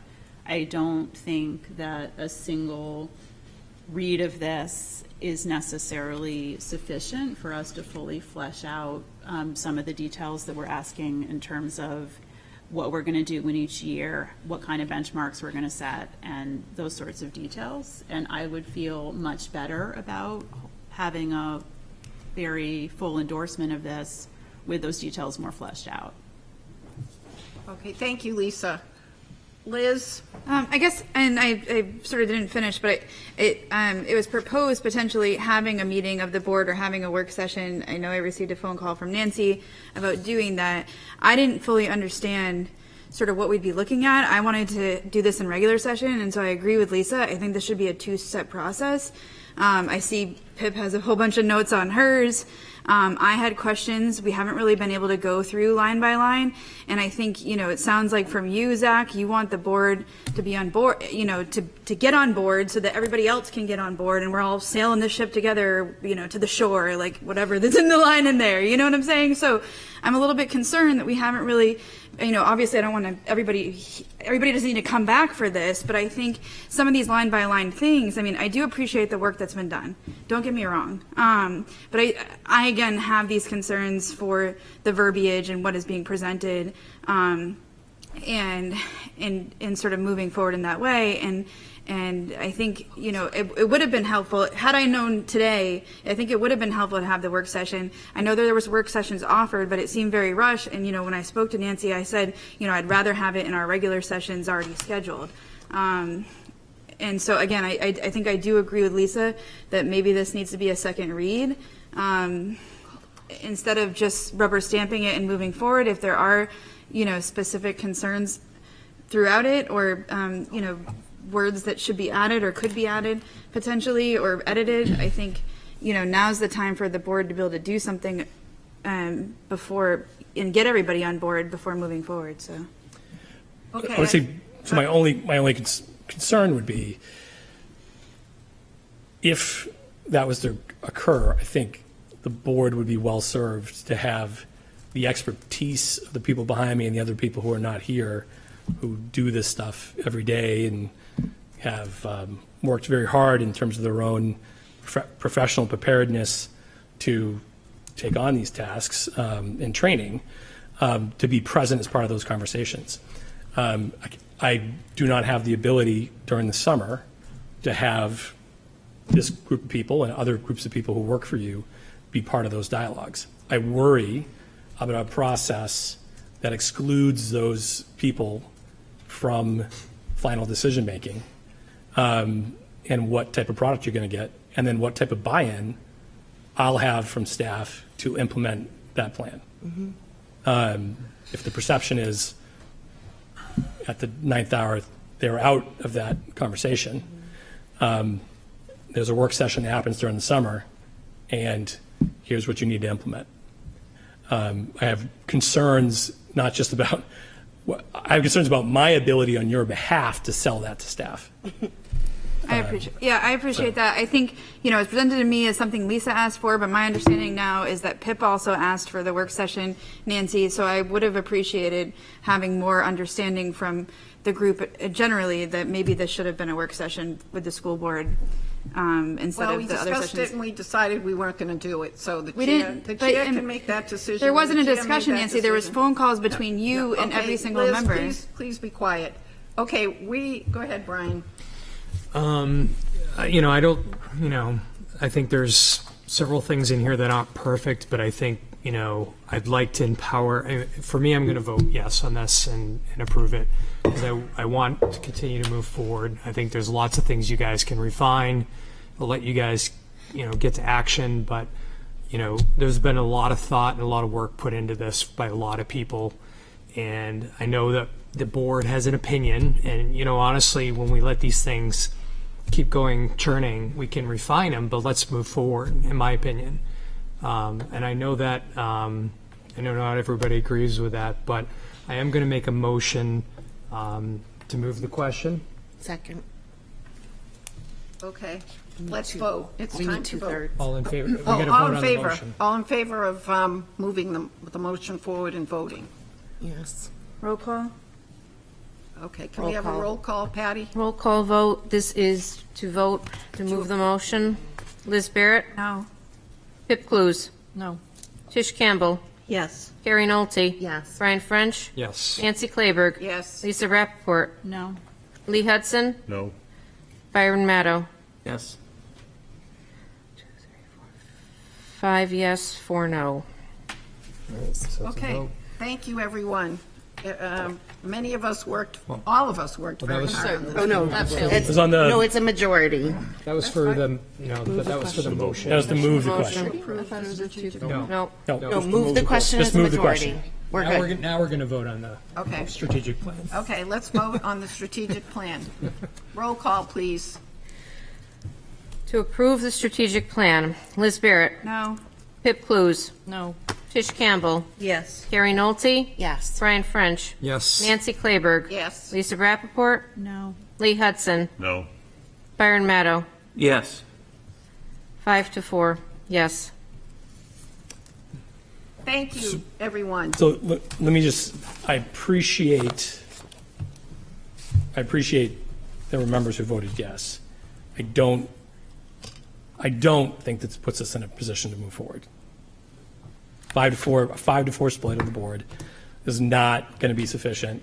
for us to be able to take additional next steps. So I think we have to talk about process in terms of what types of specific refinements, and I've heard some of those things that people are looking for. But I think, and as we talk about what that process looks like, I think you have to be very thoughtful about staff and what staff's role is and how staff's going to have the opportunity to be very present for some of the decision making. And I encourage you to not do that during the summer, although that's really disappointing.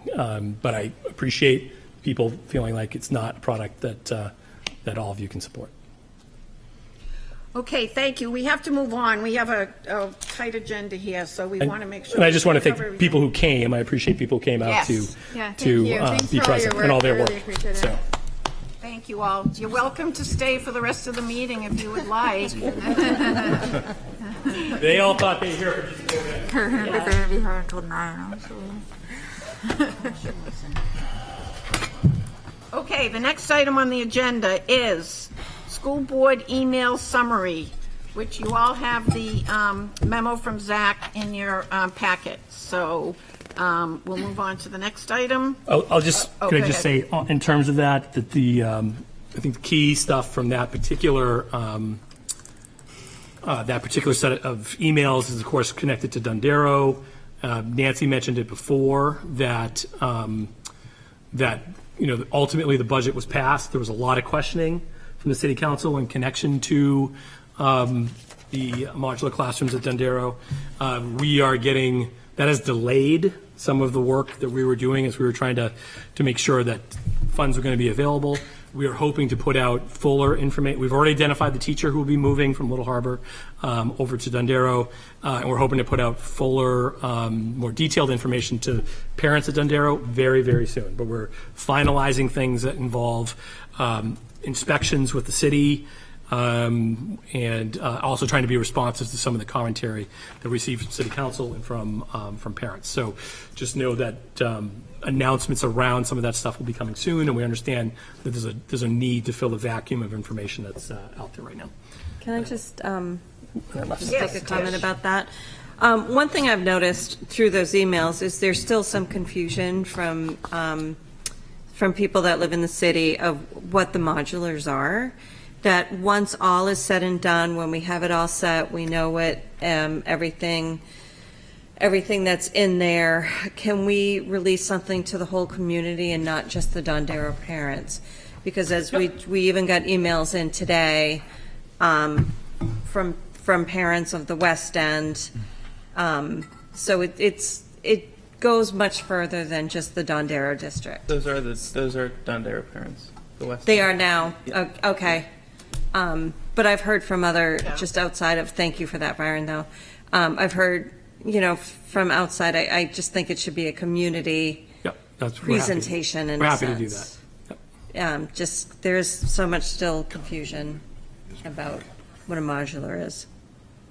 Liz, and did I see somebody else over here? No. From the emails and sort of the feedback I've gotten from community, I mean, what I've sort of said all along as far as not having students' classroom be in a modular, having the classroom be within the school building, having the modular be a special or, any type of services. And so I'm hoping that we could commit to that sooner than later, because I think that would give some reassurance to parents that their kids aren't going to be in a modular unit. I mean, obviously, again, I think some of the communication around what this, modular unit looks like, but I think it would give reassurance to families knowing that their child is going to be in a classroom within the building, and then the modular unit is going to be used and how it's going to be used specifically, if it, could be used for a special.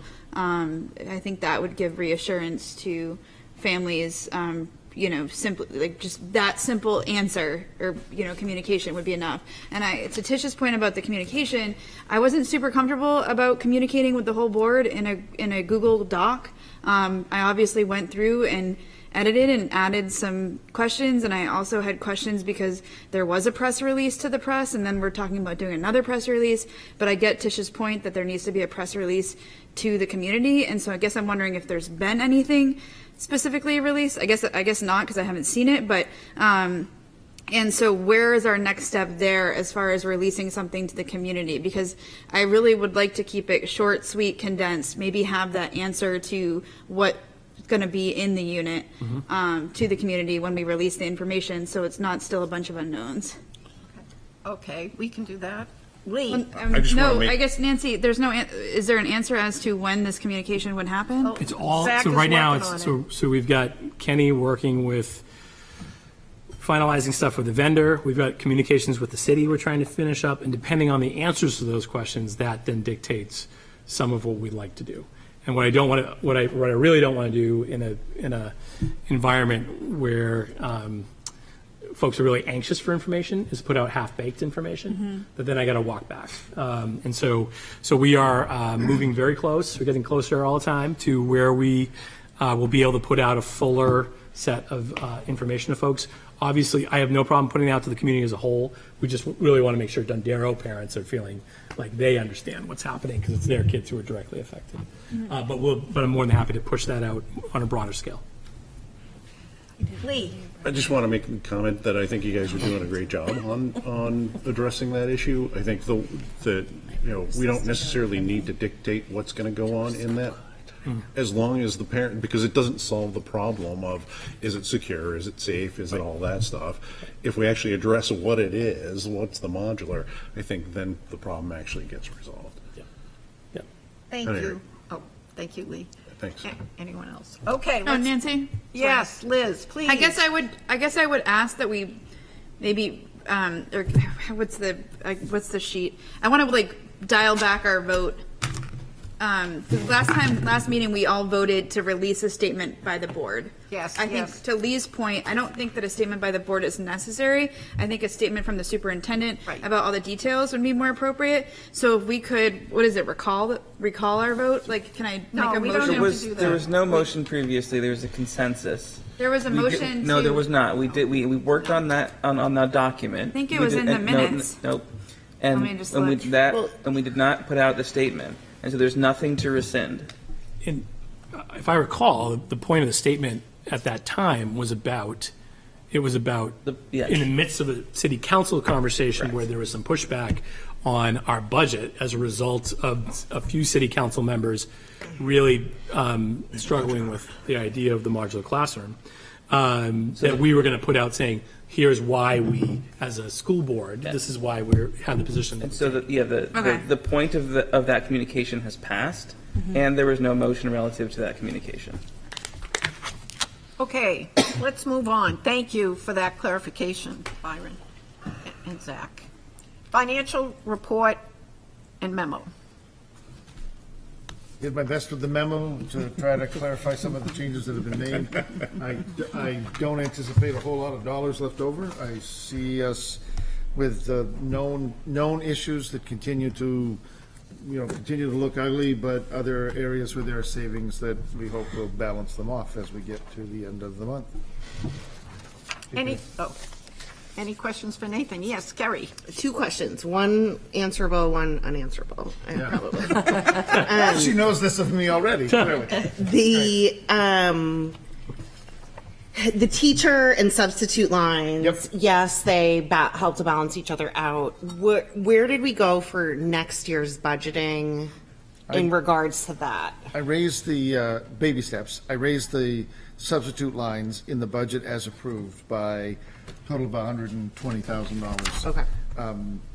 Which will come close to covering once we get done shifting some of the bodies out of substitutes and putting them in teachers, because really the teacher who was initially intended and budgeted was out unpaid, and the long-term sub who's in the substitute line can shift. Some of that happens. In other cases, you have a teacher who's out and is earning against their leave, and so the long-term sub is in substitutes by design. That makes sense.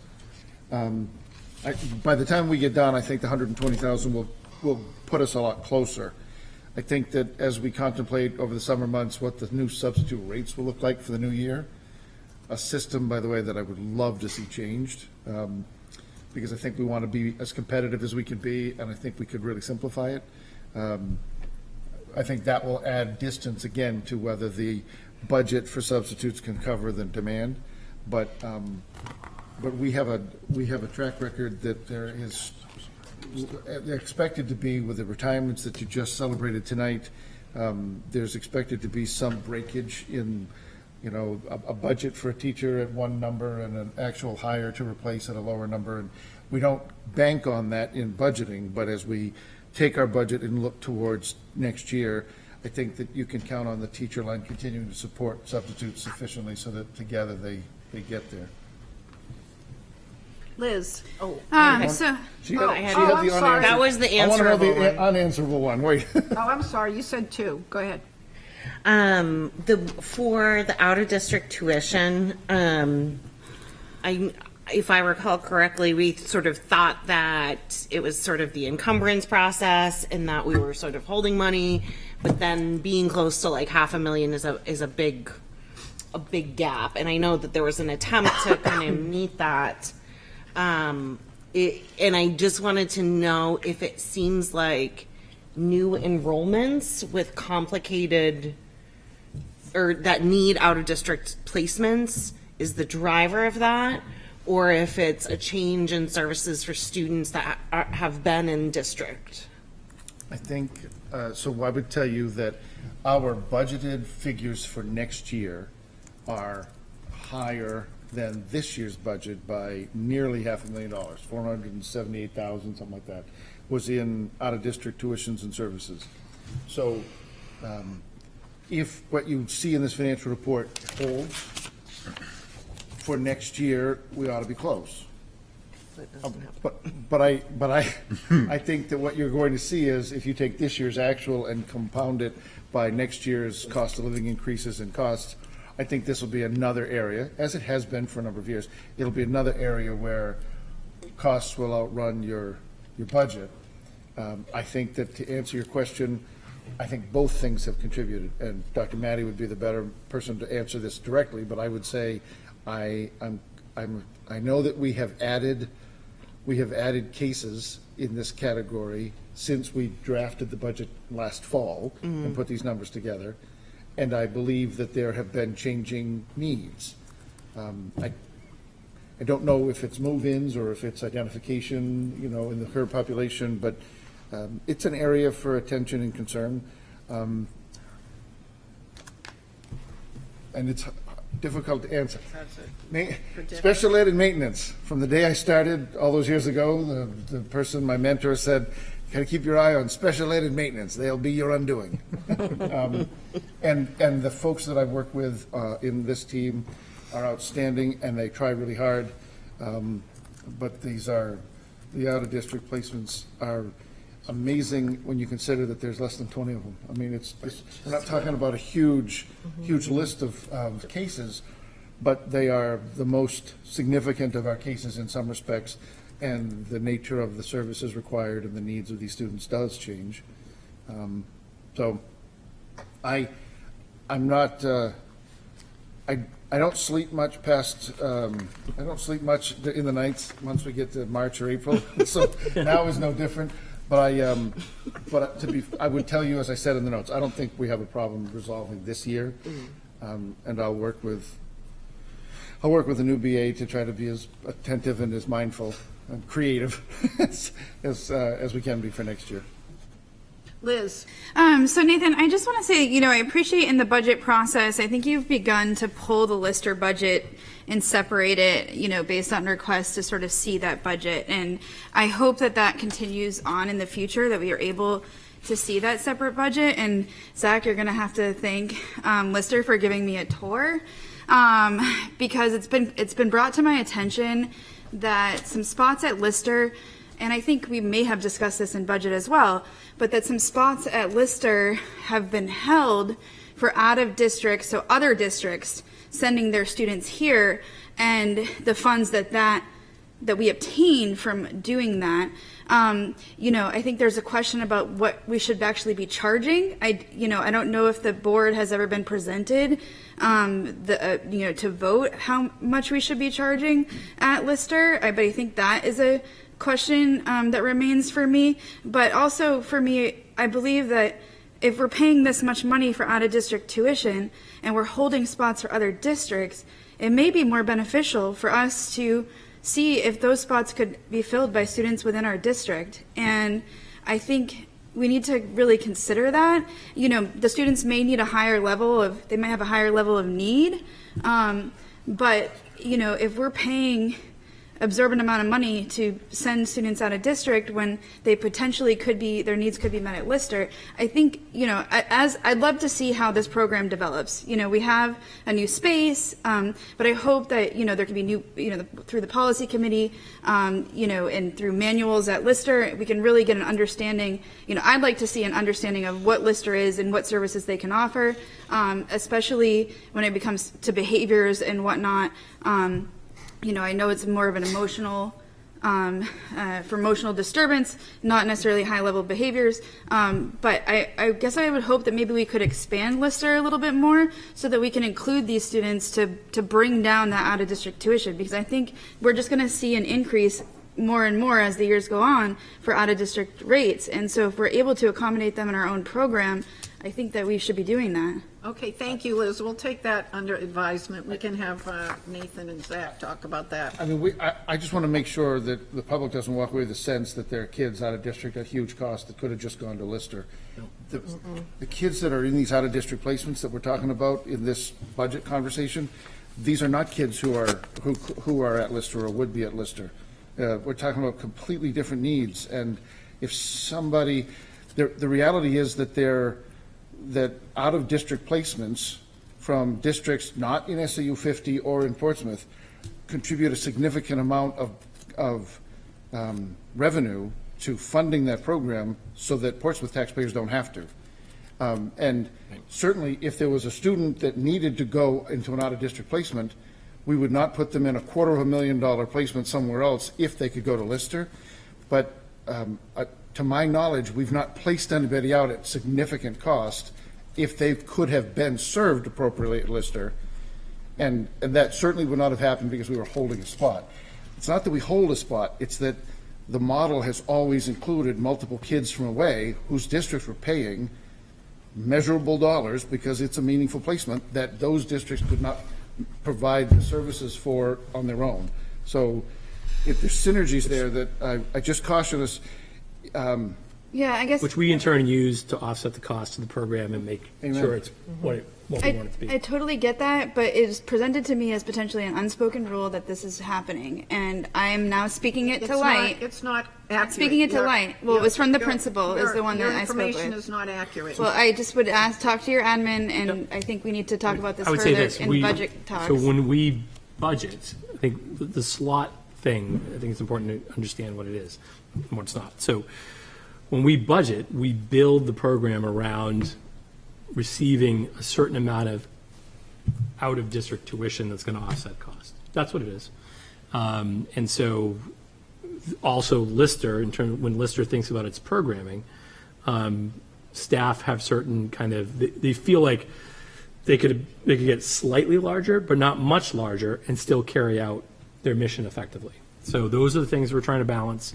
The slots are not the slots are for the purposes of budgeting and making sure that the program doesn't completely pay for itself, but that we have some funds to offset some of the cost of having that specialized program in district. Yeah, but when we're looking at $500,000 overage right now, I think we need to talk about whether we send, we free up the spots. Totally understand. They're not the same kids. But they're not the same. And so if what we could do is we could say, well, this is a $250,000 placement that includes transportation, tuition, supportive services for a kid, let's say, that has significant behavioral challenges, i.e. is dangerous in a normal kind of space without intense therapy, all kinds of those things. We could say, hey, we could save some money by throwing that kid in the Lister.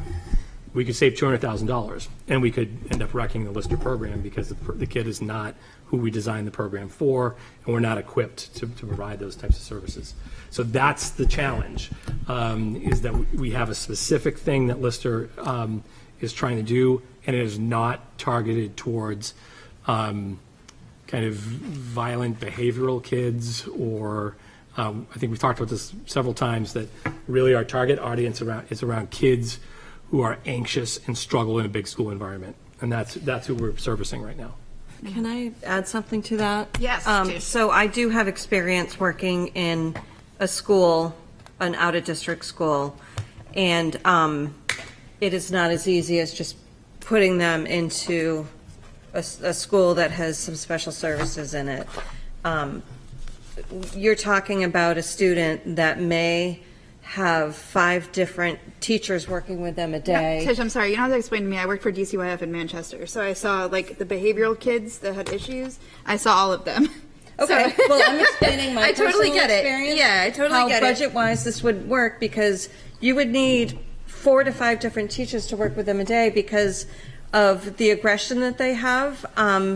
You can't have one teacher working with But them I'm all also, day. I'm also So you're- relaying what's can I been relayed to finish? me by the principal of Lister. I know, but I would like to finish as well, because I have heard you talk about special ed before, and I feel you kind of have maybe a little misunderstanding about it. It's not as easy as putting into just another school because there might be a slot there. There's a lot of I things totally that go get that, into it. Tish. Thank you. Thank you, Tish. Thank you, Liz. Rick, did you want to say something? I would love to. Okay. Can I pivot off of that and just the substitutes? Like that stuff? Just curious, like with the deficit there, have we seen an increase in staff being out this year for that to be in such the negative? Or is that just kind of the common? I won't call it a hypothesis, I'll just say it's an interesting question.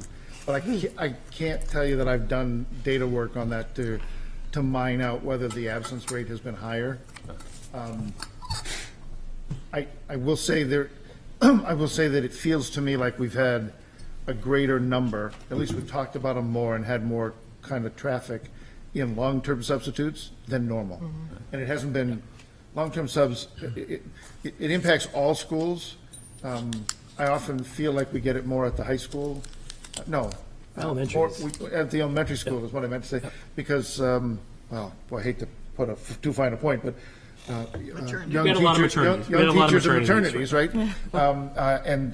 And this year it's been pervasive. It's been everywhere. It happens in waves. It's been all of the epidemic. Well, it's an epidemic, but it's been lots of things. It's been health concerns. I mean, it's been contagion. I don't know that absences have fueled some of this increase as much as the more the longer term. Long term, someone's going to be out. Someone's going to be out for 6 months. It could be for maternity, but it could be surgeries, etc. But that That's why I tends to think be. some of that gets realigned when I clean up the books at the end, because I think some of that are teachers who flat out aren't there any longer. The long-term sub is still being paid out of subs, when in fact they ought to be paid out of the teacher side. Gotcha. Thank you. That's a great question, thank you. Wow, I gotta go home. I'm gonna trip stumble through that. He really had the question that you couldn't answer. Mine was like child's play. I shouldn't have deal. even tried. Maybe you just need a brownie. Maybe you need another I brownie. need another brownie. Another brownie. Okay. What was in those brownies? Okay, let's move on. Thank you, everyone. We'll go to our student representative right now for his report. I know we have a packed agenda, so I'll try and make it quick. But so one thing that I added, what are you laughing at?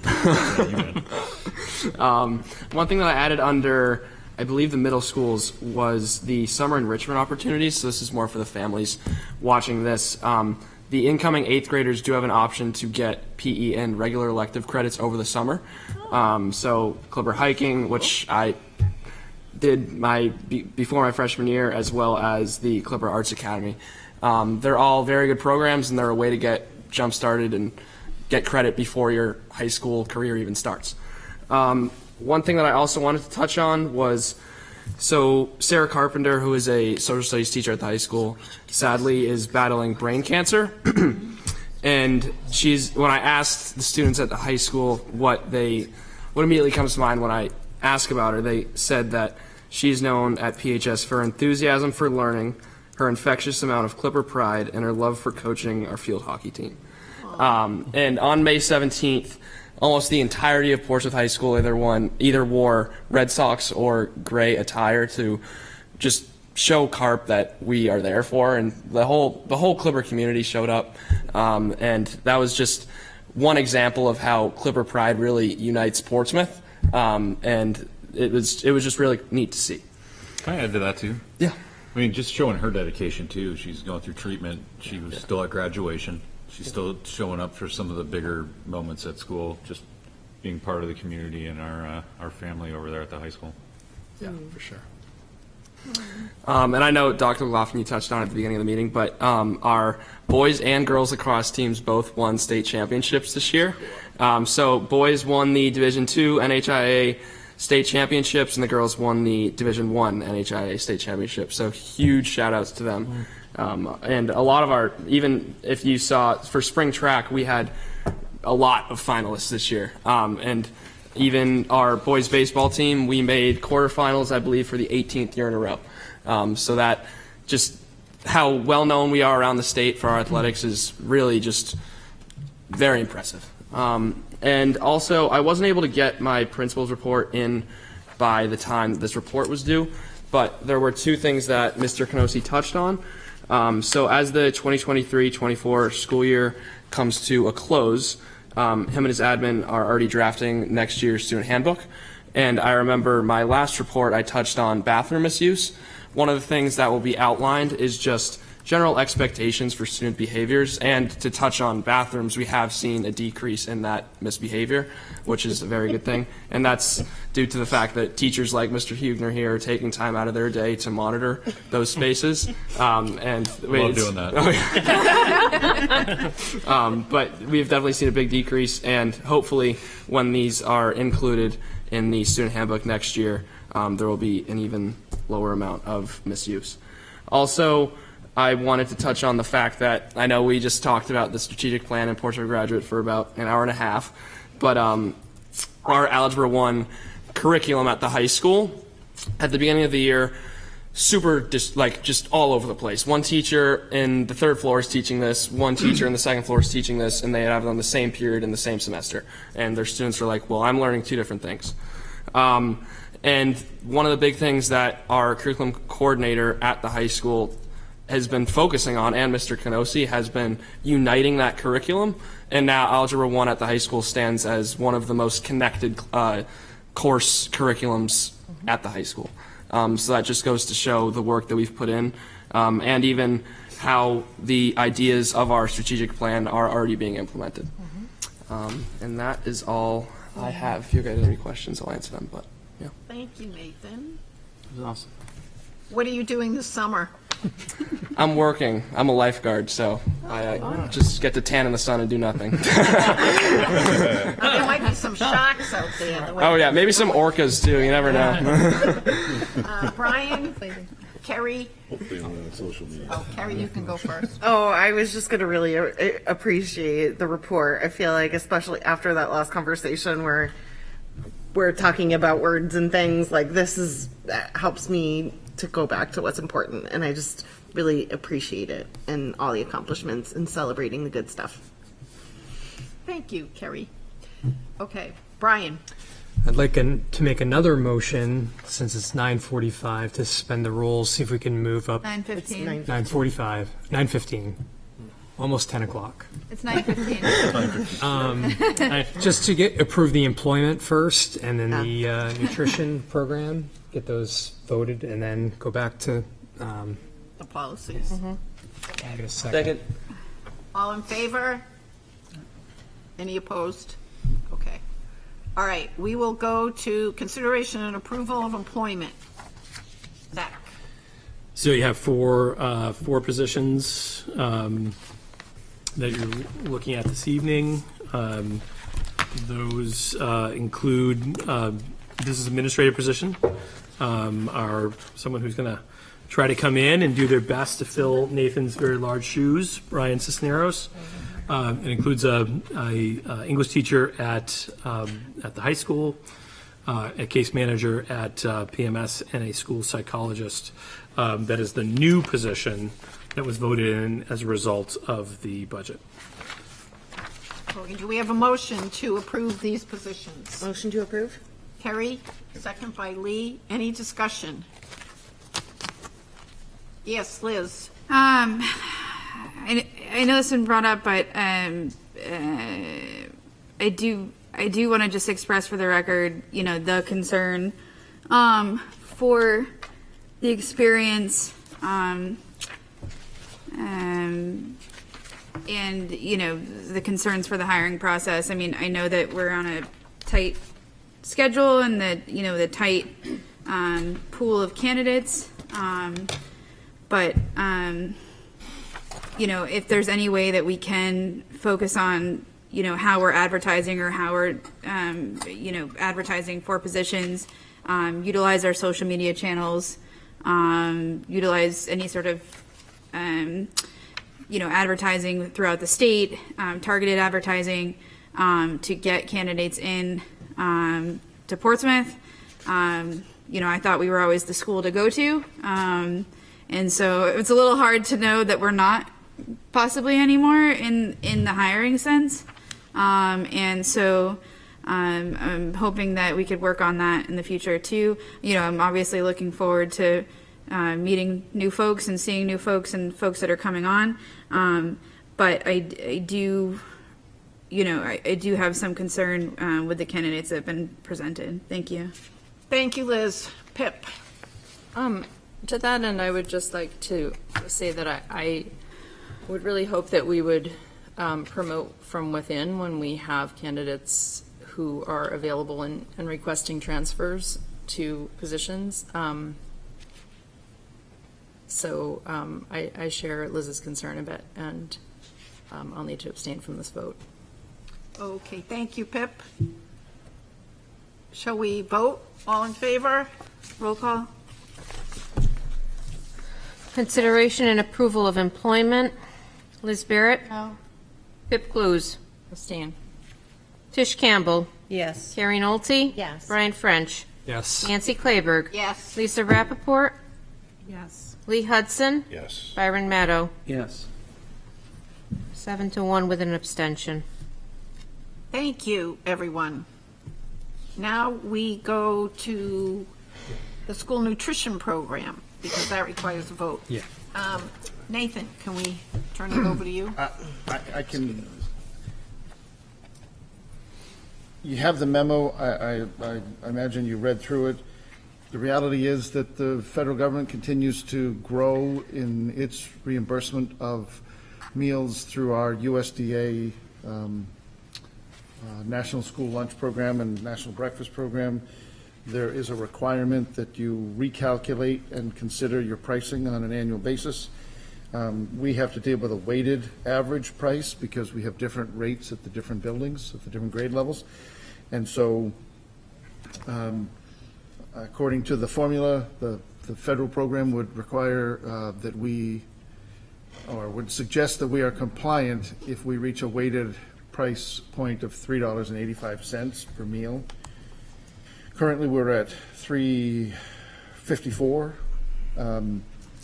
And so I recommend to you a 25-cent increase.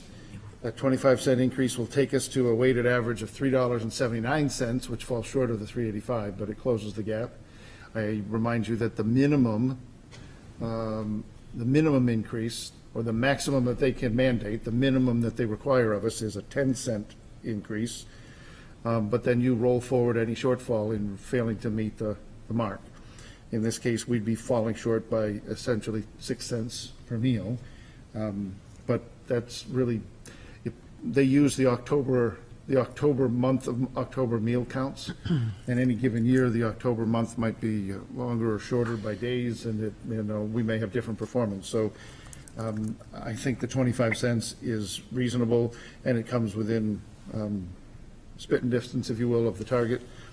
And it satisfies our legal obligation under the program. So certainly take questions, but would recommend to approve a 25-cent increase in the breakfast prices, lunch and breakfast prices for next year. Motion to approve. Second. Byron, thank you, Brian. Any discussion? Liz? I just want to clarify, I think I was reading through the middle school handbook, but I feel like it's somewhere. My son's transitioning from elementary to middle school, so I've been kind of trying to figure it out. I missed the meeting to come to school board that night too, and so but somewhere along the way, I can't find it right now, it said something about you can't charge your lunch account if there's no money there, type of thing. And so I realize that our students have, the ability to apply for reduced and free lunches. But I guess I'm wondering, for the families that maybe haven't filled out the form or whatnot, what is our protocol in our schools? Are they all doing the same thing as far as allowing a child to have lunch if there's no money on their account? If you don't mind, I'd take the opportunity to just suggest everybody in the city should complete the free and reduced lunch application. If there's one thing that we could succeed in doing year over year, it would be to eliminate any stigma attached to doing so. Our federal funding in multiple categories, especially out of Title I, are driven by those numbers.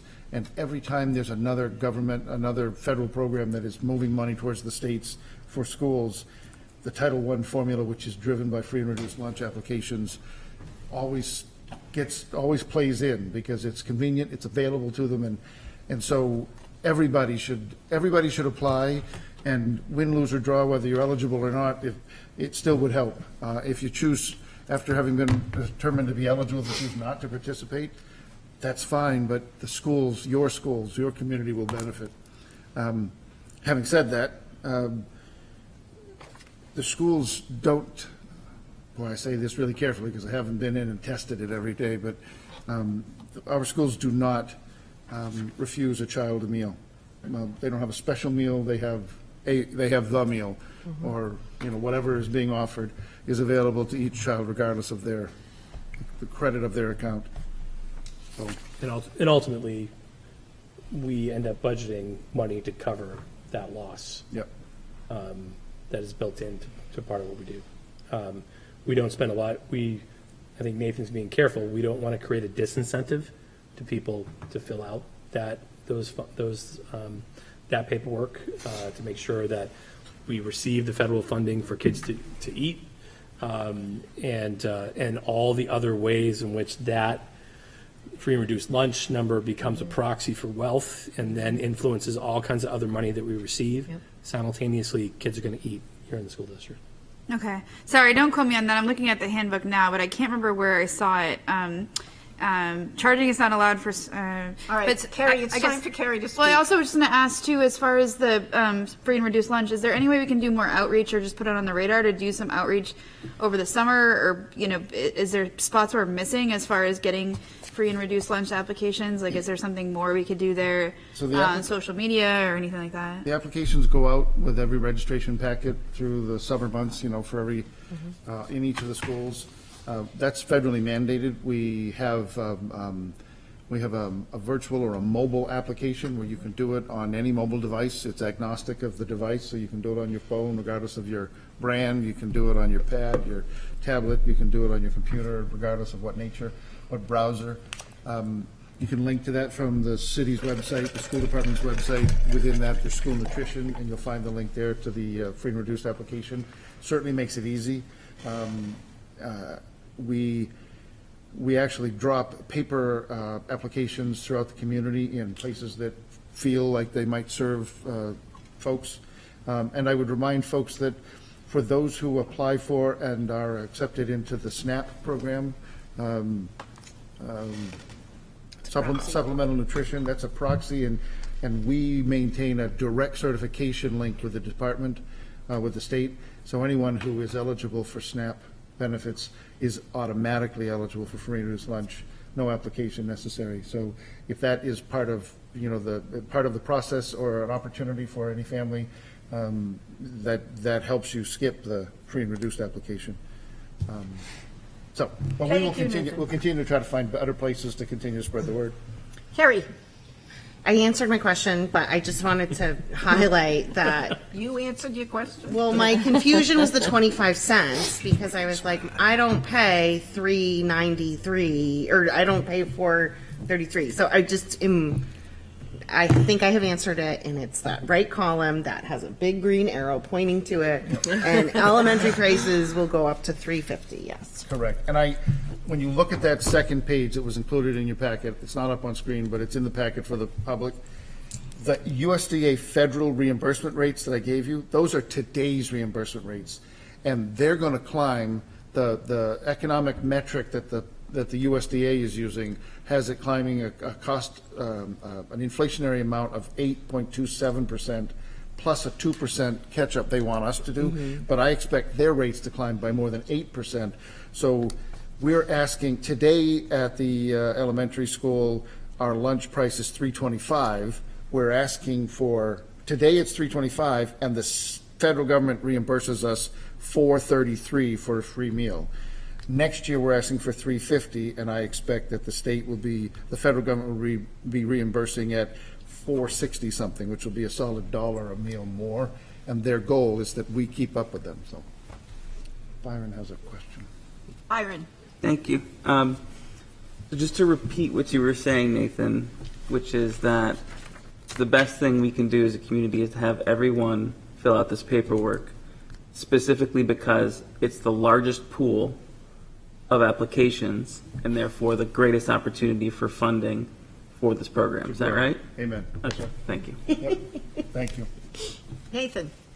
I just have a quick little something. I know we had a similar conversation last year when I joined the board, but I understand that there's a bunch of external factors that cause this increase in price, but there's also definitely some truth to the fact that we also need to improve just the food itself. And I know that that's sometimes like a topic that not everyone wants to talk about, but like it's a fair claim to say that there's less people buying lunch as well. Like that's what also leads to this increase, right? So I think that we need to figure out something, either if it's partnered with culinary or it's some resource, because we already have our budget, right? It's like something that allows us to improve school lunch. I mean, I don't know if I can't necessarily touch on all of the elementary schools and middle school, but I certainly can at the high school, of just improving the contents of high school lunch, and like in somehow improving that will ultimately probably cause more people to buy school lunch, and that won't cause us to increase by 25% again the next year. And I know there won't be a constant increase, obviously, but just something to try and figure out, because there's definitely there's a need to improve school lunch. So. And I agree with you. I mean, I certainly won't deflect any criticism or concern about the quality of the meals or the preference that kids might have, I think that the nutritional value, according to federal regulation, is kept high. But the challenge, I guess, right now is it's really difficult to turn around when, for instance, at the middle school and high school, breakfast costs $2. And I challenge anybody to go find breakfast, and it's got to be multiple elements. It's got to have a milk. It's got to have an entree element, if you will, at breakfast. It's got to have a fresh fruit. You can't get a coffee at Cumbies for $2, really. So Kenny told me I'm wrong. It's $1.83, but still, that's just the coffee. Depends on the size. That's just the coffee, right? So there's a lot of. And then with all of the rules, the macaroni and cheese used to be creamy, now it's gray, but that's about the cheese that's provided by the commodity program. It's about the high protein count in the protein count and the wheat of the whole grain that's included in the pasta. There's a lot of rules the pizza slice you guys are getting is not the same pizza slice I got as a kid, and mine didn't look as pretty, but it sure tasted good. So. Anyway, I know that Ms. Deb Rizzo, our food service director, she's challenged every year. Is the pizza unit, the pizza oven running? No, you guys. Not right now. It hasn't been this lately in the cafe. Pizza. I didn't know we had a pizza oven. Stop it. I mean, there's pizza. No, over on the left, you got a pizza oven, like a pizza station. Yeah. Pizza station. That's Domino's occasionely. Occasionally. I think you're digging a hole here. Yeah, I am. Something better. Gray mac and cheese and a mystery disappearing pizza. Time for another brownie. My last going out on high. Liz. I guess, I think with what Nathan said, the other Nathan, not the great cheese Nathan, is that, it's something that I've thought about. We also had Deb come in and talk about the salad bars at the elementary school. I don't know if that's been up and running. And so obviously these prices create a strain in also, having to use USDA food and be in compliance. But is there ever an idea or an opportunity to sort of revamp? Like, I think obviously there's, the high school I think has more leeway because, if we could pull kids back in, I know for me it was the Papagino's pizza, maybe it's the Domino's, but, if they had the pizza oven, I just think about all the families in Portsmouth and, a lot of them, I think there's been a shift in thought over the years about how we're eating and what we're eating and whatnot. So I have a feeling a lot of people are preparing food. So I don't know if this could be a survey at some point or some sort of, maybe it's just a survey among the staff within the school. I guess you probably could see numbers of who's buying and whatnot, but what would they buy if XYZ were to happen? So I guess I just wonder, not to bring up a sore subject, but is this part of the, is this something we can throw in a strategic plan or throw into some sort of, some sort of something to reconsider this at some point? Because I think we're in Portsmouth, we're in a coastal town. You have people eating at all these really great fancy restaurants. A lot of us eat out all the time. Bingo. All right, we can look into that, Liz. Yeah. Thank you for your Right. suggestion. Let's move on. Absolutely. Let's see if we can get the agenda finished. No, we need to vote. Oh, we have to vote. Vote on Okay, the- I'm on the sorry. price increase. Byron, did you have something you wanted to say? No, Okay. no. All those in favor of the school nutrition plan, please raise your hand. Increase. Increase, the increase. 25 cents. 25% increase. Okay, my bottom anyone line, against? Okay, motion passes. Thank you, everyone. Thank you, Nathan. Okay, let's move on to the policies. So we'll go to Pips. All right, thanks. We have several that are back for their second reading. Crowdfunding policy, DFGA, had no changes recommended from the previous reading. And it just occurred to me if I would entertain a motion to approve all of these at second as That would be great. as a batch for the second reading, if anyone's interested in doing that, or one by one. Motion to approve all. Second. All right, thank you. So then I will run through them one by one, though, and if there are discussion points, please feel free to bring them up. So there were no changes to crowdfunding. There were no changes to the school safety policy, EBB. And then on emergency medical care and first aid, we had a request for two changes. One was line 12, where we removed or LPN. licensed practical nurse. And then the other one was line 60. And the request was to remove the superintendent from that line, but we came up with an alternative, which was to suggest the phrase instead, the superintendent or their designee is authorized to procure such medication on behalf of the district. Because in our discussion about this, I think the intent was to make sure that that the superintendent has the ability to buy this medication for the district. So I think Carrie's concern was it specified the superintendent. So by adding their designee, we can allow anybody to purchase it for the district. Love it. Okay, great. Thank you. And then, Question on that policy? yeah. I think you also edited this, the naloxone and the Narcan and opioid antagonists to that section, right? The board, but I think we talked about how that one was worded too. It says the board authorizes the district to obtain, store, and administer naloxone and Narcan, and so should that also be the superintendent or their designee, or because I think the district is very broad, right? So we authorize every single person within the district. And so I guess I'm just wondering, I know we talked about this last time. This looks like it is potentially an addition from last time. And, I what don't your think it is. conversation was around it. It's not the chain. Well, first, we haven't met as a committee since the last meeting. Okay. So all that's happened is that the changes that were discussed at the meeting were, at our school board meeting, were added to the documents. But that line was not changed. I think that the concern that was raised was specifying the superintendent made it seem like nobody else from the district could buy it. But I think that the intent was to protect the superintendent from, and his ability to buy it. So I think that the board still does authorize the district to obtain it. Presumably, that's going to be the superintendent or someone the superintendent designates representing the district. So it doesn't, I don't think it implies that anyone from the district can buy it. But if you disagree, we can certainly address that. Carrie? I would just say that part of this is that it was a prescription medication that needed a standing order, and that this was and now it's over the counter. I think it's good to have still. I don't think it's but I think this fully addresses it. Okay.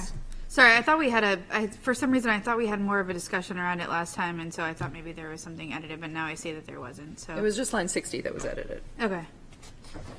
Okay. And then, let's see. Data records and retention, EHB.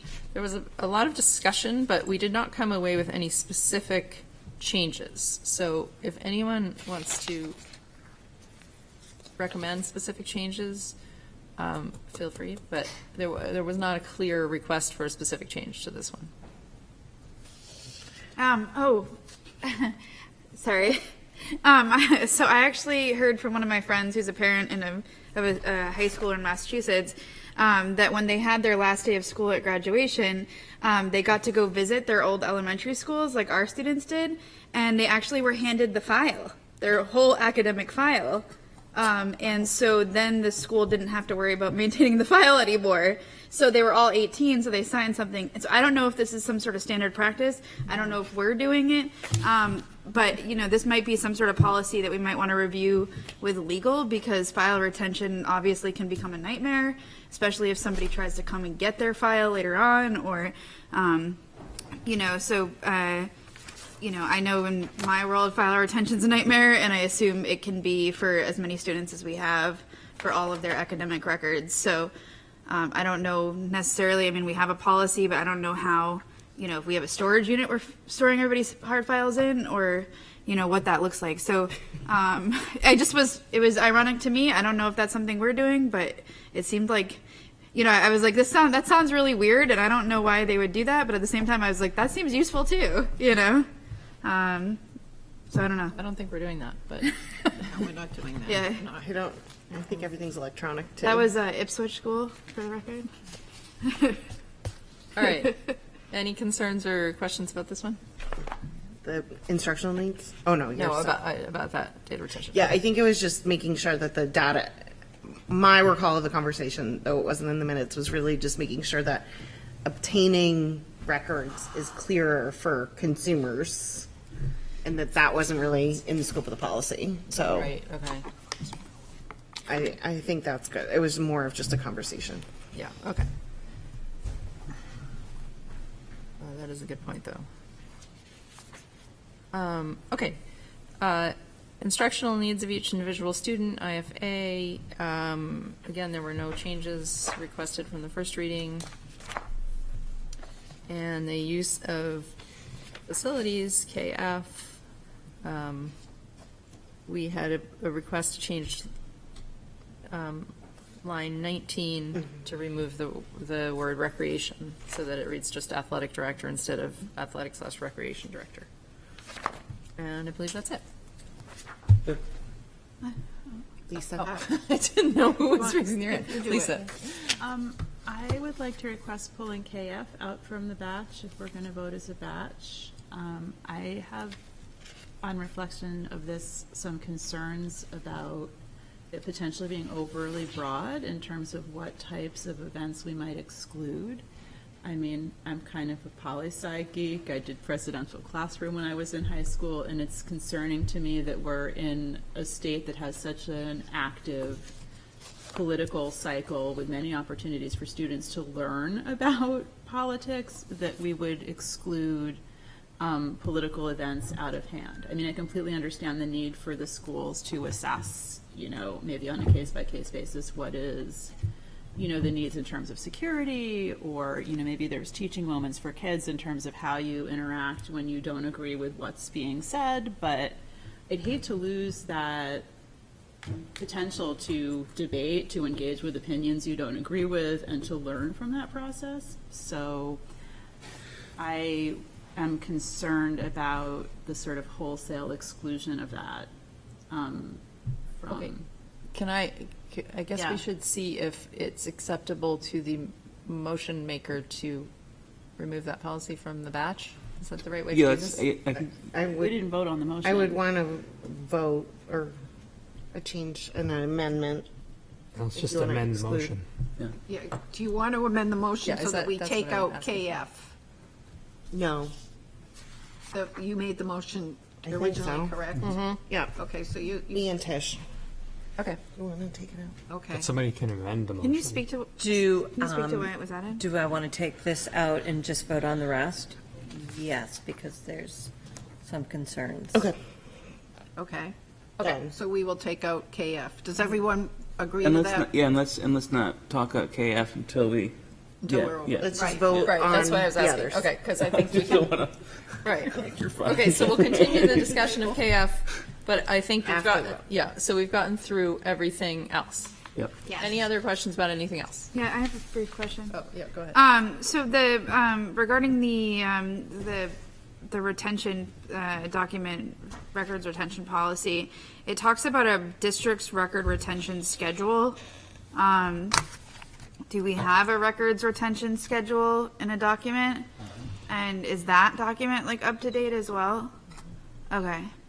I guess it would probably be helpful, like, part of me wonders if we need a records retention schedule, like, shouldn't that just be built into a policy, like, whatever we're doing within the schedule?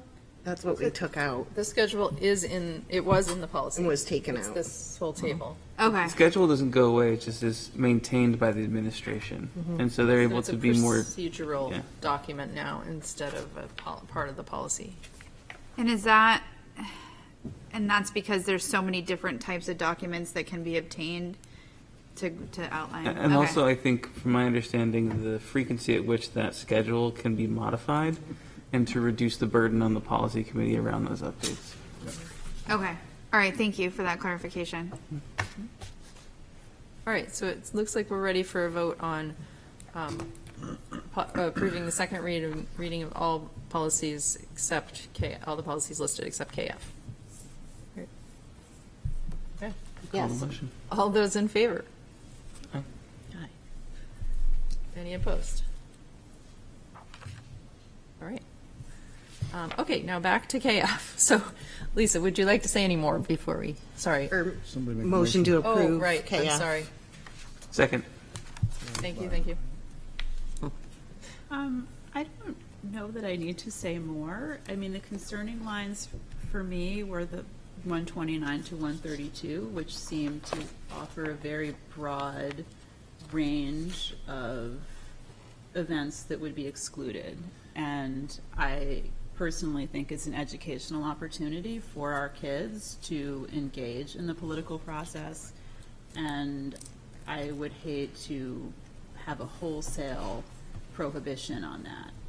I could defer to Zach in terms of having safety precautions or maybe crowd size issues or other things. But I don't know, that's just my So I was going thought. to say, part of, I think Nathan talked about this as part of the impetus for some of this language is specifically around the city's stated policy around city buildings and in an attempt to be in alignment with the existing city approach to these types of requests. So I think that that's where that language comes from, is coming out of that desire for alignment with what the municipal side of the operation is trying to do. There. Okay, Byron and then Carrie. Yeah, Byron.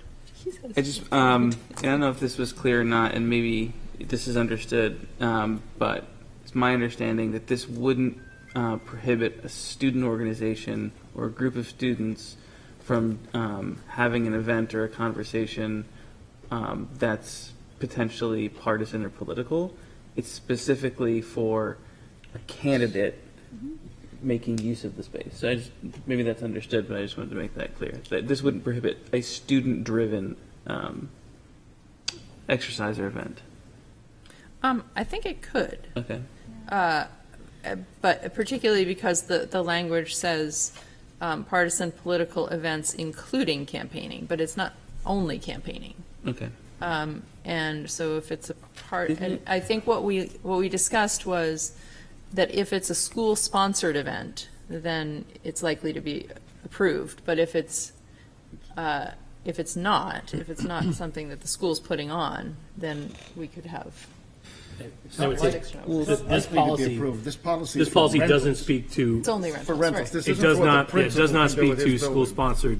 This is exclusive. This would be non-school-sponsored activities. But remember, while the school is using it, generally speaking, we can lock the doors and we can control access. You're not going to have a presidential campaign come in the middle of school because we can't control everything that they're going to bring with them, including the picketing and the weapons and the threats and the risk. So, I want to make sure I say this out loud. If you want to take out the section that I added, or take out section D, lines 129, 30, 31, 32, that are already there, then I would encourage you, I would demand, you establish a process by which you'll decide which presidential candidate and all of their entourage, fanfare, and chaos you want to secure when they come to your school building. Because I'm not doing it, I'm not going to be here.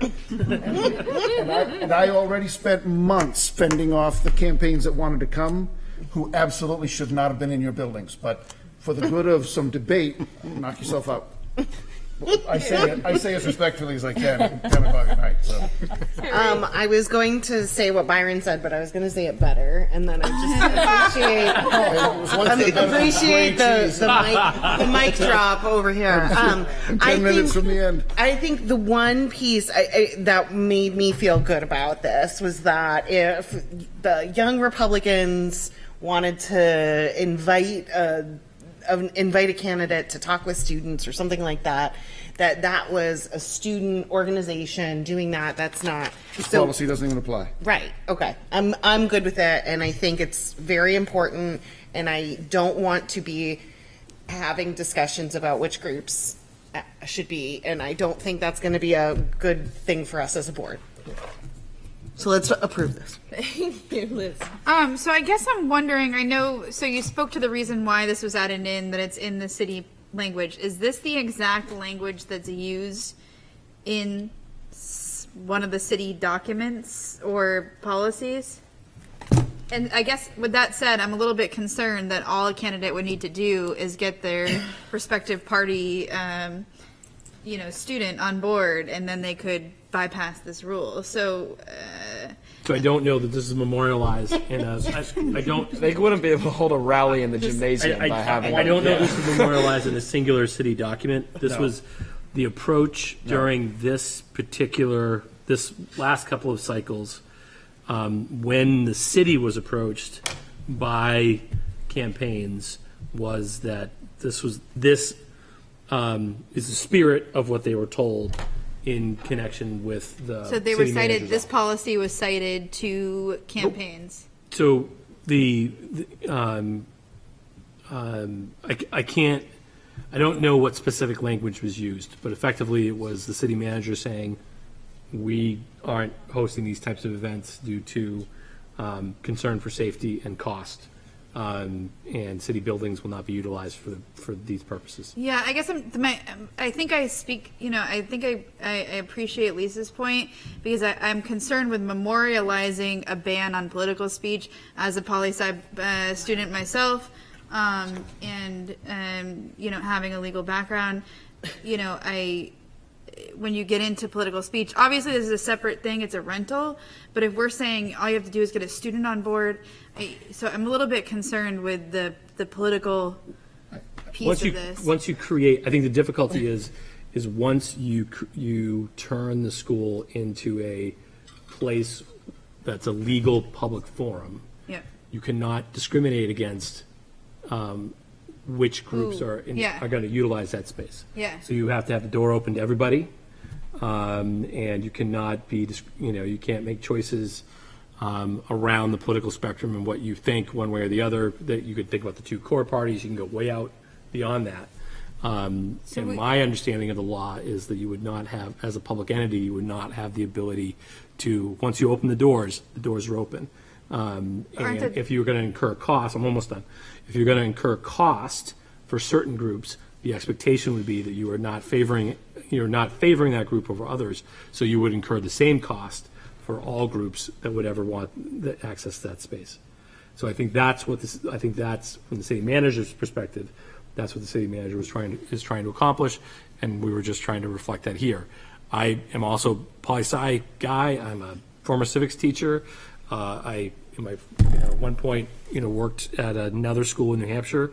We had tons of the candidates come through at different periods of time, so I endorse all those opportunities to students. I think you just need to be careful about the cost and the police piece that comes with being the size of the city that we are in terms of New Hampshire, and what that draws in terms of the scope and size of the activities that people might expect us to.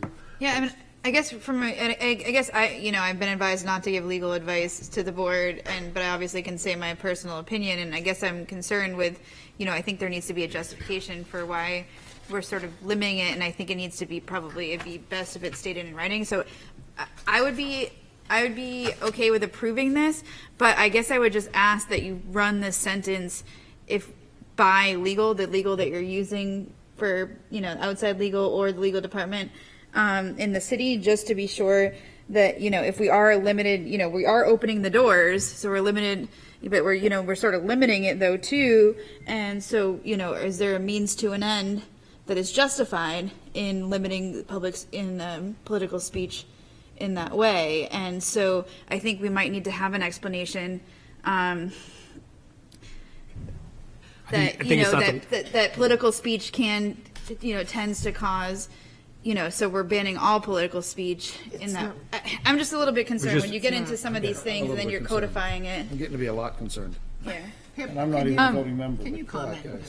Yes, thank you. I wanted to point out that I think what you've described, Zach, would be covered in what was already in the policy in D, which was like if some rental is likely to result in picketing, rioting, or disturbing the peace, then we could say no. So, in my opinion, some of these requests you've had would very likely cause that. So I think that we could. If I may, I'm not wedded to that blue sentence. Yeah. Cut it up, change it, anything you like, but there was an absolute opposition brewing to paragraph D. Okay. Because, and I say this as candidly as it happened, who am I to assume that there will be picketing or rioting or disturbance of the peace or damage to property? Our people aren't disruptive picketing. No, God, no, you are painting us in a particular way. That's right. Therefore, you should. And once upon a time, you had so-and-so come, and so we just want to be treated the same as you treated them. Well, that was 2016, and so did come, and they never paid their bill for all the extra effort and security. This is not the business that we're in, and so I'd be. It's not my policy, and I really should shut up tonight. It's my last night, but I would encourage you. I would encourage you that you can wordsmith that any way you like, but your administration needs help making sure that in the world that's upon us, even now and in the next few months, that we're not forced to open the doors of your building to a layer of risk that you can't contain. Okay, I just want to finish my 2 cents, which is that I was on the policy committee discussing this policy, and it was very difficult for me because I grew up in Portsmouth in New Hampshire, attending every political event there was, and I feel the same way that Lisa does, that I feel like that civic engagement is really critical for our students, and I love that we engage them in that way in the buildings and make it accessible to them. So I have had a hard time with that line specifically, but I think if we are going to keep it, I would like to see it change to specifically be campaigning events so that other political events may still be able to happen. I think we have, Lisa, were you still raising your hand? I was going to say something very similar to what you just said, so. Okay. I'm done. It's 9:57. I'd like to move the question. If that needs a vote, we can vote, but I'd rather just vote. I just want to be really brief. I just have something very brief. I just think I'm not in charge. Well, I just You have the floor. I would love to, if Liz is the last comment, I'd love to hear it, and then we can vote, I think. I just think if we're gonna keep this in, it should be a separate, A, B, C, D, E. It should be a separate line item because I just don't want to assume that all political events are going to cause upheaval. So I think it should be a separate line item, and I think there should be like a sentence with justification as to why we're doing that because we don't want to create, costs and security and XYZ for our schools, and this applies to all candidates, something like that. I think that's reasonable. Would the makers of the motion consider adding a number for that line, that blue line, and removing the word including? It's me, Byron? Carrie and Byron. Carrie and Byron. I'm sorry, can you repeat that? Would you consider making that the sentence that starts with "this exclusion extends" its own bullet point or letter in that list? And well, first of all, I should ask that first question. And then the other question is, would you consider amending your motion to eliminate the word including so that it says, so it would say partisan political campaign events, I guess. And campaigning or electoral. So Events, comma, Partisan campaigning. political campaign and electioneering events? Yeah. I think if you were to do the next line, I think it should be no state, just get rid of this exclusion extends to any and all. Just get rid of that and say no state or national partisan political events, including campaigning or electioneering activities, shall take place in our schools. I think I'm going to say, as the maker of the motion, that we vote on this or not, and a no vote just means that we want it to go back to policy. But I am fine with moving this forward. Okay, thank you. As is. I think that's reasonable, given all the various options that That's good we to me. have, and then Okay. it's 10 o'clock. Okay, let's vote. All right. Patty? Can I make a motion to amend to, No, we're not going to do that, Liz. We just said we're going to either vote this up or vote this down. I'd like to vote it up, given Nate's concerns, but come back with a change to that language. Well, if we say, It's not a friendly amendment, so it's it's 10 also a o'clock, second reading, and we so- gotta make a motion to extend, so my motion stands as if Byron Agreed. agrees. Motion is to approve KF as written. Liz Barrett. No. Tip Clues. No. Tish Campbell. No. Carrie Nolte. Yes. Brian French. Yes. Nancy Claiborne. Yes. Lisa Rappaport. No. Lee Hudson. No. Byron Maddow. No. Not approved. Goes back to the so it goes policy back committee. to the All right, so that policy. will go back to policy. And that's Okay, do we have a motion to go beyond 10 PM? Do we have a motion? Right, marathon. Motion to motion. go beyond 10 Suspend the PM. rules. Motion to suspend the rules and go till 10:10. Second. All in favor? Okay. Pip, you're still on. Oh, That's it. No, that's it. that's it. Oh. Well, no, I think No, that's that was last one. it. Yeah. No, but I mean, you have new, No, No. That's all her stuff. oh, that's all of you. Down to Okay. capital. I think, Capital projects update.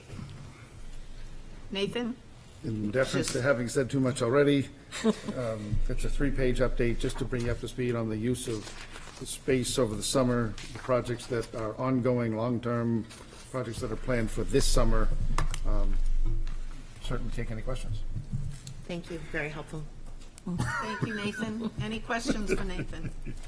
Okay, let's move on to data governance memo and plan. So Patty? this plan is presented as a requirement to policy EHAB, which now says, because you approved it in March, now says that this plan has to be presented every year, no later than June 30th. So this is just under the wire because of the change in the plan, and the plan covers all of the data security requirements per RSA, and Tom Lotz included a memo for what changes were made from the previous plan that was presented 2 years ago because the policy previously stated every 2 years. Now it's every year. So this is the plan. Thank you. Thank you, Patty. I have one. Yes, Carrie. This was a riveting read. I'm sure, yes. And I just wanted to go back with this, just highlight, I'd love for us to have a standing operating procedure calendar.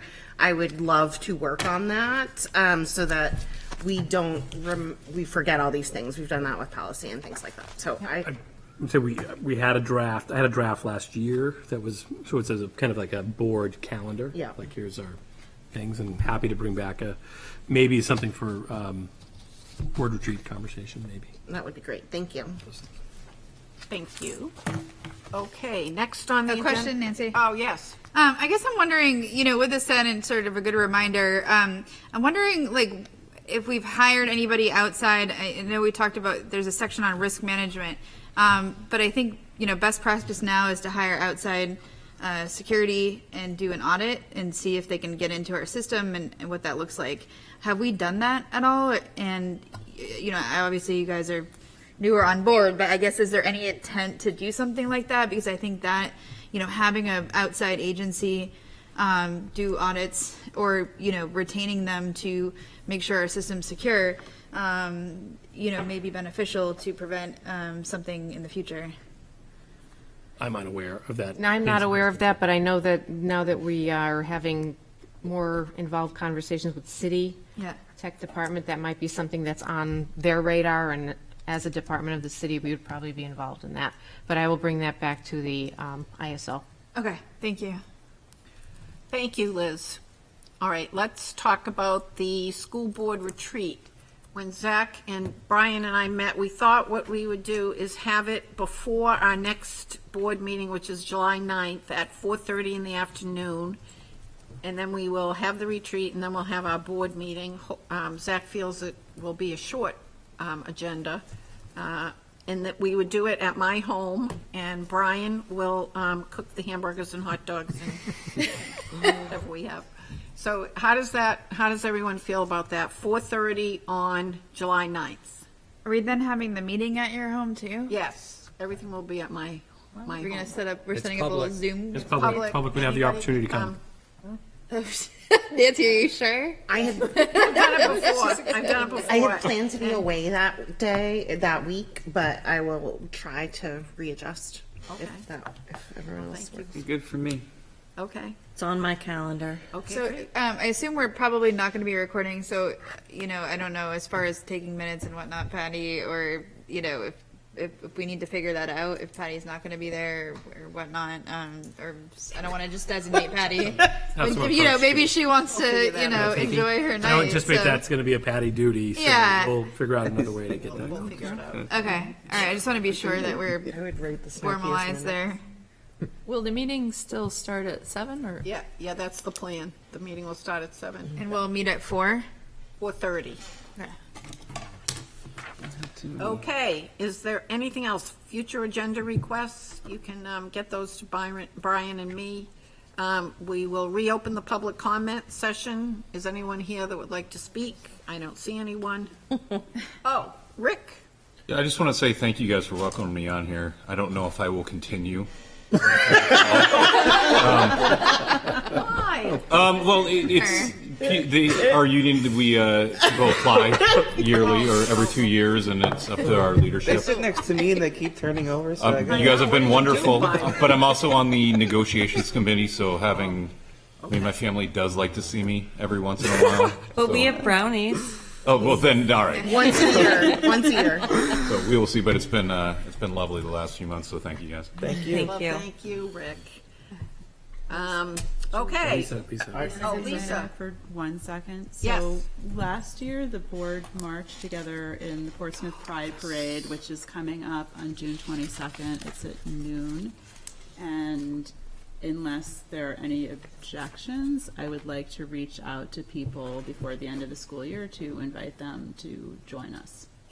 Where does again it this start? Do you know where it starts? I do. It State starts. Street. It's State, and I'm just looking at the route right now.